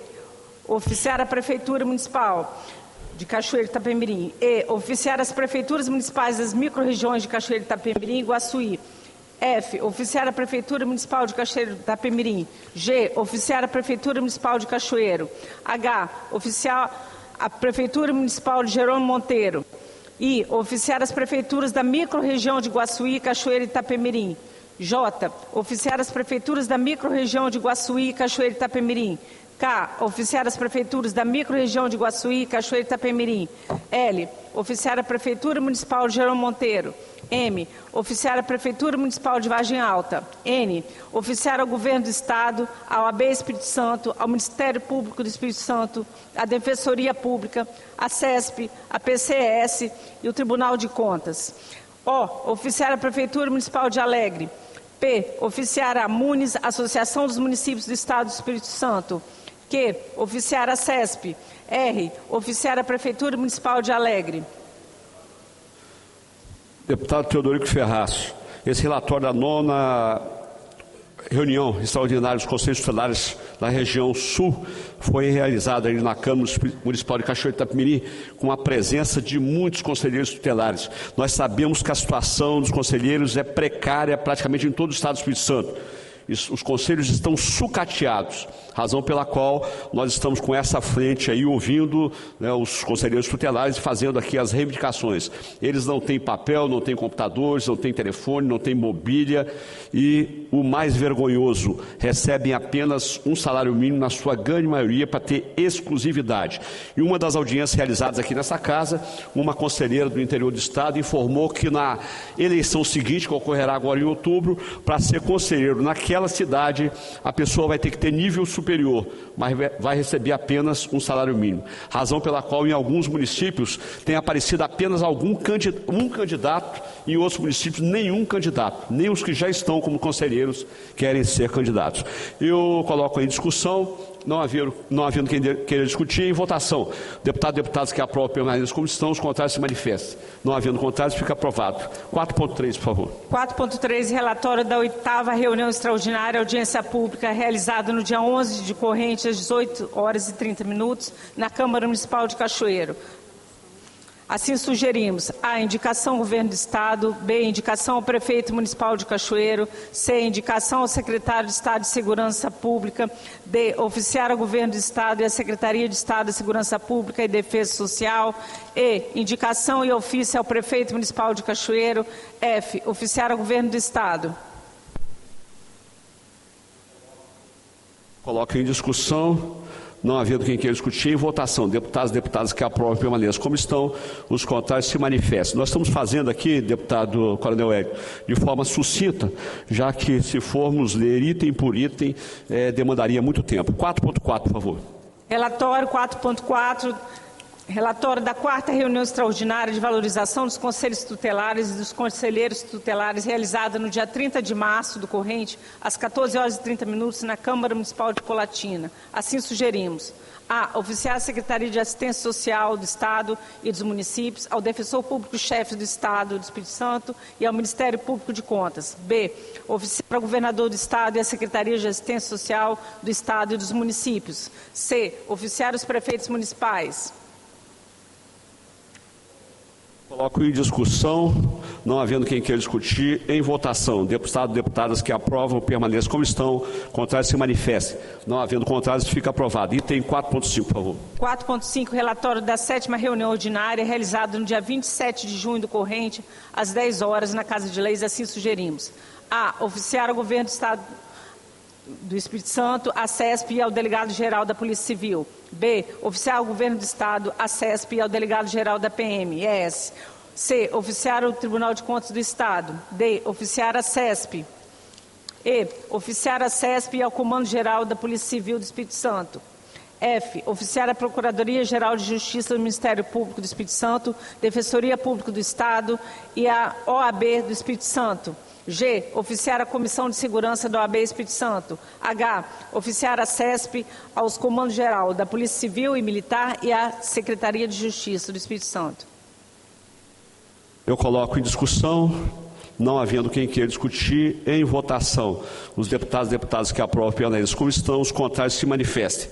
Não havendo contrários, fica aprovado. Colocar também o requerimento aqui do deputado Teodorico Ferraz, para que seja oficiado ao Governo do Estado e também ao Secretário de Estado de Segurança Pública e Defesa Social, solicitando informação no motivo pela qual as obras da Delegacia de Cachoeiro do Itapemirim encontram-se paralisadas. Uma obra que teve início já há bastante tempo, já era para ter sido concluída, deputado Teodorico, não foi concluído. Nós sabemos que existem alguns problemas com essas empresas, né, que ganham licitações, como aconteceu em Vila Velha, Delegacia de Vila Velha. A obra teve início, salvo engano, em 2012 ou 2014, só foi concluída em 2019, salvo engano, com a terceira empresa chamada.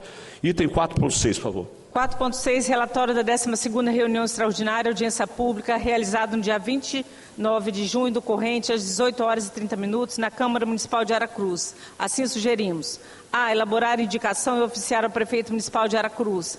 B. Elaborar indicação e oficiar ao Governo do Estado por meio das diversas secretarias de Estado. C. Elaborar indicação e oficiar ao Governo do Estado, Secretaria Estadual de Segurança Pública e Defesa Social e Comandante-Geral da Polícia Militar. D. Oficiar ao Governo do Estado, a CESP e CESA, à Prefeitura Municipal de Aracruz e ao Secretário Municipal de Saúde. E. Oficiar a Prefeitura Municipal de Aracruz. F. Oficiar a CESP e ao Delegado-Geral da Polícia Civil. G. Oficiar a Prefeitura Municipal de Aracruz e a Secretaria de Assistência Social. Eu coloco aí em discussão o relatório da 12ª reunião extraordinária de audiência pública realizada em Aracruz. Não havendo quem queira discutir, em votação. Deputados e deputadas que aprovam permaneçam como estão, os contrários se manifestem. Aprovado. 4.7, por favor. 4.7, relatório da 3ª reunião ordinária, realizada no dia 18 de abril do corrente, às 10 horas, na Casa de Leis. Assim sugerimos: a. Oficiar ao Delegado-Geral da Polícia Civil do Espírito Santo e ao Corregedor-Geral da PMS. B. Oficiar ao Secretário de Estado de Segurança Pública. C. Encaminhar solicitação de informações ao Secretário de Estado da Segurança Pública. D. Oficiar a CESP e ao Delegado-Geral da Polícia Civil do Espírito Santo. E. Solicitar a Secretaria da Comissão. F. Oficiar a Comissão de Segurança do Senado Federal. G. Oficiar a Superintendência da Região Noroeste. H. Oficiar ao Delegado-Geral da Polícia Civil do Espírito Santo e a CADEPOL. I. Oficiar a CESP e ao Delegado-Geral da Polícia Civil do Espírito Santo. Eu coloco aí em discussão, não havendo quem queira discutir, em votação. Os deputados e deputadas que aprovam permaneçam como estão, os contrários se manifestem. Não havendo contrários, fica aprovado. 4.8, deliberar sobre a realização da audiência pública no município, Barra de São Francisco, 9/11/2023. Nós já deliberamos aqui, deputado Teodorico, uma série de audiências públicas. Como Vossa Excelência está observando, são muitas audiências realizadas pela comissão. Eu acho que é a comissão que realiza o maior número de audiências. Nós já deliberamos 3 ou 4 na sessão passada e agora foi requerido mais uma audiência pública em Barra de São Francisco, dia 9/11/2023. Eu coloco aí em votação. Os deputados que aprovam permaneçam como estão, os contrários se manifestem. Não havendo contrários, fica aprovado. Muito obrigado aí à secretária. Eu quero conceder a palavra agora ao delegado doutor João Francisco Filho, meu colega, delegado de polícia, Superintendência de Inteligência e Ações Estratégicas. Prazer muito grande, doutor João Francisco, tê-lo conosco. Leve o nosso abraço ao doutor José Darcy Arru, delegado-geral da Polícia Civil. Bom dia a todos e a todas. Eu queria cumprimentar a mesa, na pessoa do nosso colega delegado, deputado Danilo Baiense, na pessoa de quem eu cumprimento a todos os demais deputados e a todas as autoridades presentes também. É sempre uma grata satisfação comparecer nessa Casa de Leis, podendo contribuir no que for necessário. Eu assumi a Superintendência de Inteligência e Ações Estratégicas em janeiro, final de janeiro desse ano, e quando foi em março desse ano, o doutor Ícaro Ruchinski assumiu a DRACO, que é uma das unidades que está dentro dessa superintendência. Então, nós começamos a desenvolver uma nova metodologia, a vermos quais são as prioridades, e uma das prioridades que nós listamos ali foi essa questão da grilagem e invasão de terras. Eu queria parabenizar mais uma vez o doutor Danilo Baiense por jogar luz a esse tema tão importante e que causa tanto clamor na sociedade, né? Quando nós vemos pessoas que perdem tudo, e em alguns casos até a vida, por causa desses crimes, dessa organização que vem tomando de certa forma aquele patrimônio, aquela paz que foi construída por uma pessoa por toda a sua vida. E esses crimes, eles são muito complexos, eles são crimes de difícil investigação. Nós temos que termos um aparelhamento especial, por isso que nós temos uma unidade chamada DRACO, né, que investiga esses crimes complexos. Geralmente eles vêm aliados a outros crimes, que sejam o tráfico de drogas, a lavagem de dinheiro, a extorsão, o próprio homicídio que vai estar no meio. Então, desse lado criminal, quando nós olhamos de outro lado, nós vimos também a participação de servidores públicos, o que dificulta também de outra forma. Então, doutor Danilo, eu queria nos colocarmos à disposição, tá? Todos esses fatos que foram narrados, que foram noticiados, a DRACO está à disposição para investigar todos esses fatos. Nós investigamos os crimes complexos, organizações criminosas, lembrando que muitos fatos podem estar em delegacias municipais ou distritais ou outras unidades da Polícia Civil, porque não foram encontrados elementos ali que demandassem uma organização especial de organização criminosa. Mas nós estamos à disposição para verificarmos todos esses fatos, todos esses crimes, todas essas denúncias do ponto de vista de organização criminosa. E um compromisso nós fazemos de nos dedicarmos ao máximo, de nos empenharmos para trazermos à tona, jogar luz sobre a verdade desses fatos e apurarmos isso de forma mais transparente e rígida. Tá? Obrigado pela oportunidade e um bom dia a todos. Bom bom dia, doutor João. Muito obrigado aí pela sua contribuição. Doutor João, é importante que em determinados casos, onde existem às vezes muitos inquéritos policiais que não estão tendo o devido andamento nas delegacias distritais, que sejam inclusive avocados.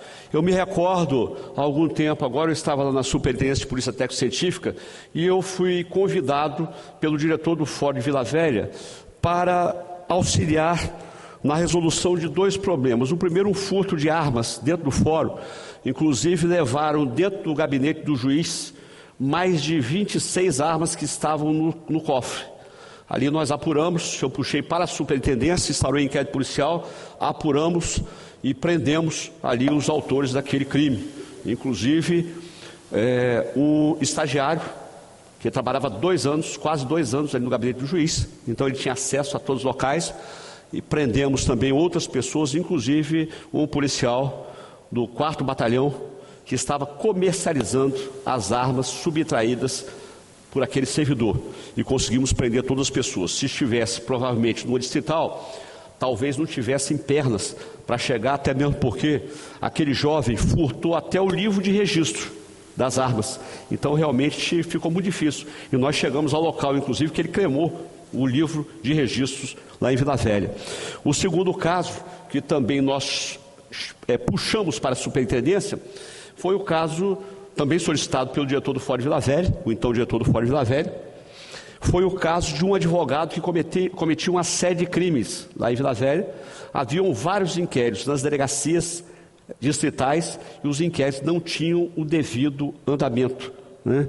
Então nós instauramos o inquérito aqui pela superintendência, solicitamos busca e apreensão, prendemos aquele advogado, ele acabou sendo condenado pelos muitos crimes que cometeu, fizemos busca em sua residência, apreendendo armas, apreendendo processos que haviam sido retirados por ele de cartório e desaparecido, e dentre outros crimes, inclusive foi condenado por denunciação caluniosa, né? Foi denunciado também por coação no curso do processo, foi condenado por esses crimes, dentre outros. Infelizmente estava foragido, não pagou pelo crime e lamentavelmente esse cidadão recentemente tirou a sua própria vida. Mas é importante que se faça isso aí, nós vamos fazer os requerimentos aí, o delegado-geral da Polícia Civil, tá, para que a gente possa avocar esses inquéritos, porque realmente precisa de uma ação enérgica, porque tratam-se de organizações criminosas e que precisam ser combatidas. Tá? Muito obrigado, doutor João. Leve o nosso abraço do delegado doutor José Darcy Arruda. Só em complemento ao que o senhor está falando, uma das nossas estratégias é justamente centralizarmos todos esses fatos na DRACO para que nós possamos investigar de maneira mais efetiva esses fatos. Tá? Obrigado. Ok, muito obrigado, doutor João. Eu vou passar agora a palavra ao doutor Leonardo Costa da Silva, presidente da Comissão Especial de Segurança da OAB. Doutor Leonardo, prazer muito grande tê-lo conosco, sempre presente. Eu sei que o senhor tinha um compromisso, avisou que chegaria um pouquinho atrasado, mas está aqui conosco.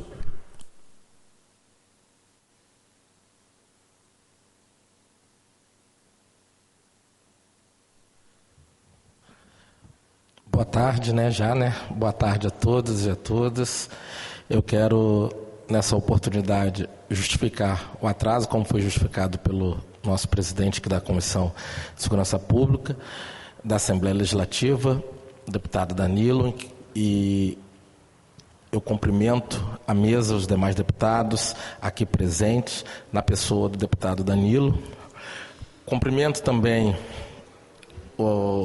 a Polícia Civil, aqui representada pelo doutor João Francisco, delegado que eu tive a oportunidade, enquanto fui assessor no Tribunal de Justiça, de trabalhar com ele na comarca. Acho que foi sua primeira circunscrição, comarca segunda, de Ecoporanga.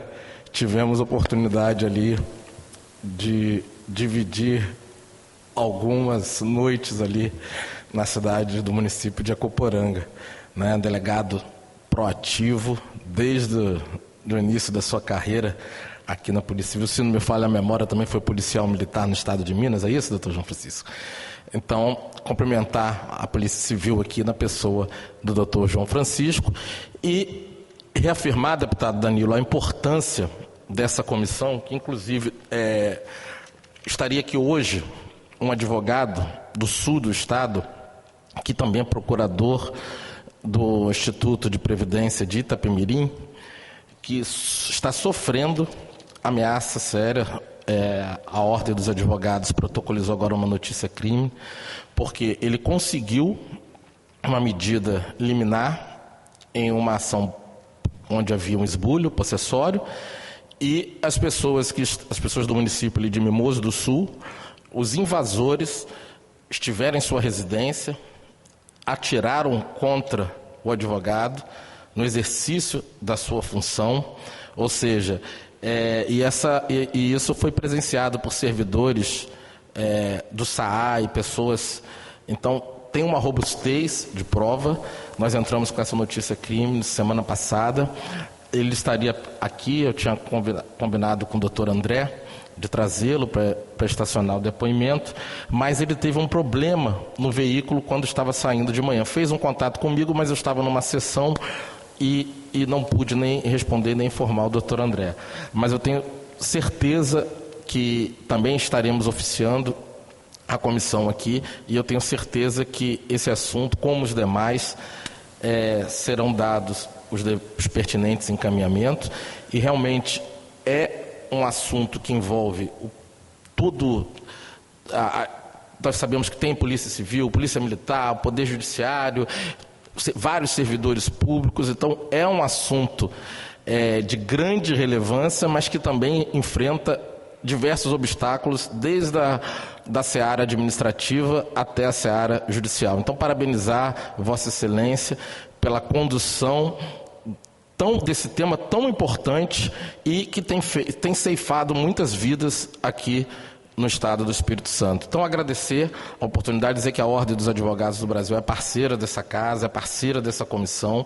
Estamos juntos, assim como com a Polícia Civil, a Polícia Militar. Estamos para dar celeridade e transparência, que é o que mais importante que se busca. Devolvo a palavra e agradeço. Obrigado, deputado. Muito obrigado, doutor Leonardo. Leve o nosso abraço lá ao presidente da OAB seccional do Espírito Santo, doutor Zé Carlos Risque. Eu quero, por último, agora passar a palavra à professora Juliana Gava Carline. Agradecer mais uma vez a presença aí dos alunos da Faculdade Docton da Serra. Dizer para vocês que essa comissão ela se reúne de 15 em 15 dias aqui, ordinariamente, e nós realizamos audiências públicas no Estado do Espírito Santo, rodando os municípios do Estado, porque não adianta discutir o problema de segurança, por exemplo, de Nova Venécia, aqui em Vitória. Nós temos que discutir em loco. Então, nós, de 15 em 15 dias, nós temos reuniões intercalando essas reuniões aqui com as reuniões do interior do Estado. Aqui são feitas uma série de deliberações e uma série de providências são adotadas com cobranças ao Executivo Municipal, Legislativo Municipal, Executivo Estadual, Legislativo também estadual e, em alguns casos, até secretários de Estado e também do Governo Federal. Professora Juliana. Muito obrigada. Quero primeiro agradecer essa Comissão de Segurança e Combate ao Crime Organizado, principalmente na pessoa do doutor Danilo Baense, por esse convite estendido à Docton Serra. É um prazer estar com vocês aqui nessa discussão tão importante para toda a comunidade do Espírito Santo. Quero aproveitar e agradecer meus 40 alunos que vieram aqui mesmo durante o recesso escolar. Muito obrigada pelo comprometimento de vocês. A minha colega, a doutora Lara, que é advogada no Núcleo de Prática da Serra, doutora Edinalva Brito Gomes, que apesar de já ter sido minha aluna, não é mais minha aluna, é minha colega hoje, já foi minha colega na fundação da CAIS Mulher, e está aqui hoje como vice-presidente da CAIS Esporte, cuidando dos esportes femininos, dos advogados. É uma honra participar de uma discussão tão importante. Nisso eu quero agradecer o denunciante, o senhor Carlos. Muito obrigada por o senhor ter trazido. Não é fácil, a gente verifica só pela fala do senhor todo o tipo de desafio que o senhor enfrentou e ainda enfrenta. Precisa ter muita coragem mesmo e muita sede de justiça para buscar essa busca do senhor, né? A Docton é uma faculdade, é uma rede de faculdades que se importa com isso, e por isso a gente traz nossos alunos para poder se familiarizar com toda essa situação. É de extrema importância para os futuros operadores do direito compreender a importância da nossa atuação fora das paredes, né, da faculdade. A atuação da gente no dia a dia como advogado, como qualquer outro, né, o juiz, o promotor. Nós escutamos aqui algumas pessoas, infelizmente, envolvidas com todo esse tipo de crime, né? E nós temos que entender até onde nós podemos atuar, respeitar nossa ética profissional, seja como advogado, como promotor, como juiz, seja em qual for a área, até mesmo dentro dos cartórios, né? Quantos profissionais do direito estão ali e, infelizmente, às vezes se envolvem com coisas erradas, né? Então, a nossa atuação tem sempre que respeitar a ética profissional. Nós não podemos perder isso de vista. Quero mais uma vez agradecer e colocar a Rede Docton à disposição aí para tudo que for necessário. Obrigada. Muito obrigado, professora Juliana Gava Carlini. Muito obrigado aí por ter trazido aí os seus alunos, e gostaria de tê-los aqui nas demais audiências públicas. Eu acredito que seja muito importante a participação, né, de todos os alunos aí nessas audiências. Já pediu o doutor André que faça o convite, né, inclusive no interior do estado, doutor André, as faculdades locais, né, para que participem das nossas audiências públicas, contando inclusive como atividade, né, escolar. Hoje foram convidados aqui a comparecer Carlos Antônio de Melo Filho. Muito obrigado, Carlos, vítima aí, obrigado pela sua coragem. Fizemos aqui alguns requerimentos, inclusive com relação à sua segurança, tendo em vista já haverem sido assassinados o seu avô e o seu pai, inclusive o seu pai em virtude de ter alcançado uma decisão judicial favorável a ele, o que é lamentável. Foram convidados também a doutora Luciana Gomes Ferreira de Andrade, Procuradora-Geral de Justiça, e veio aqui compareceu o procurador doutor Sócrates de Souza, né, certamente representando também a doutora Luciana. Foi convidado também o delegado superintendente regional da Polícia Federal, doutor Eugênio Coutinho Ricas, convidado também o presidente da Comissão Especial de Segurança, doutor Leonardo, agradecemos aqui a sua presença. Foi convidado também o assessor de política prisional da Secretaria de Justiça do Estado do Espírito Santo, o delegado Gilson Lopes. O doutor Gilson foi convidado, inclusive, tendo em vista que fez parte da CPI de grilagem, Coronel Hélio, mas o doutor Gilson preferiu não fazer uso da palavra. Foi convidado aqui a doutora Etelvina Abreu do Vale, titular do cartório de primeiro ofício da 2ª Zona da Serra. Doutora Etelvina inicialmente nos informou aqui por e-mail que mandaria um representante, tendo inclusive indicado o nome do representante. Quando soube que era com relação à grilagem, aí já mandou uma outra comunicação que não viria nenhum representante do cartório. Foi convidado também o Vinícius Chaves de Araújo, doutor Vinícius Chaves de Araújo, defensor público geral, que encaminhou aqui o representante, doutor André. Foi também convidado o doutor José Darcy Arruda, delegado-geral da Polícia Civil, que encaminhou 2 delegados aqui para representá-lo. Nós fazemos esse agradecimento, doutor José Darcy Arruda. Também foi convidado aqui o doutor Arthur Guerreiros, da Procuradoria-Geral da República, 2ª Região, né? Também foi convidado Antônio Carlos Garcia Fialho, da Associação dos Investigadores, o Aloísio Ernesto Duboc, presidente do Sindicato dos Policiais Civis do Estado do Espírito Santo, delegado Rodolfo Laterza, presidente da Associação dos Delegados da Polícia Civil do Brasil, ADEPOL, né? Certamente teve algum problema, não pôde comparecer, ele sempre está conosco. Foi convidado também Antônio Tadeu Nicolete Pereira, que é o presidente do Sindicato dos Peritos da Polícia Civil do Estado do Espírito Santo, doutor Ícaro, que está aqui conosco. Também foi convidado o coronel Márcio Celante, subsecretário de Estado de Integração Institucional da CESP. Nós queremos agradecer aqui a todos que se fizeram presentes nesta audiência, agradecer aí aos telespectadores e todos os 40 alunos aqui da Docto Serra. Muito obrigado a vocês, servidores dessa casa.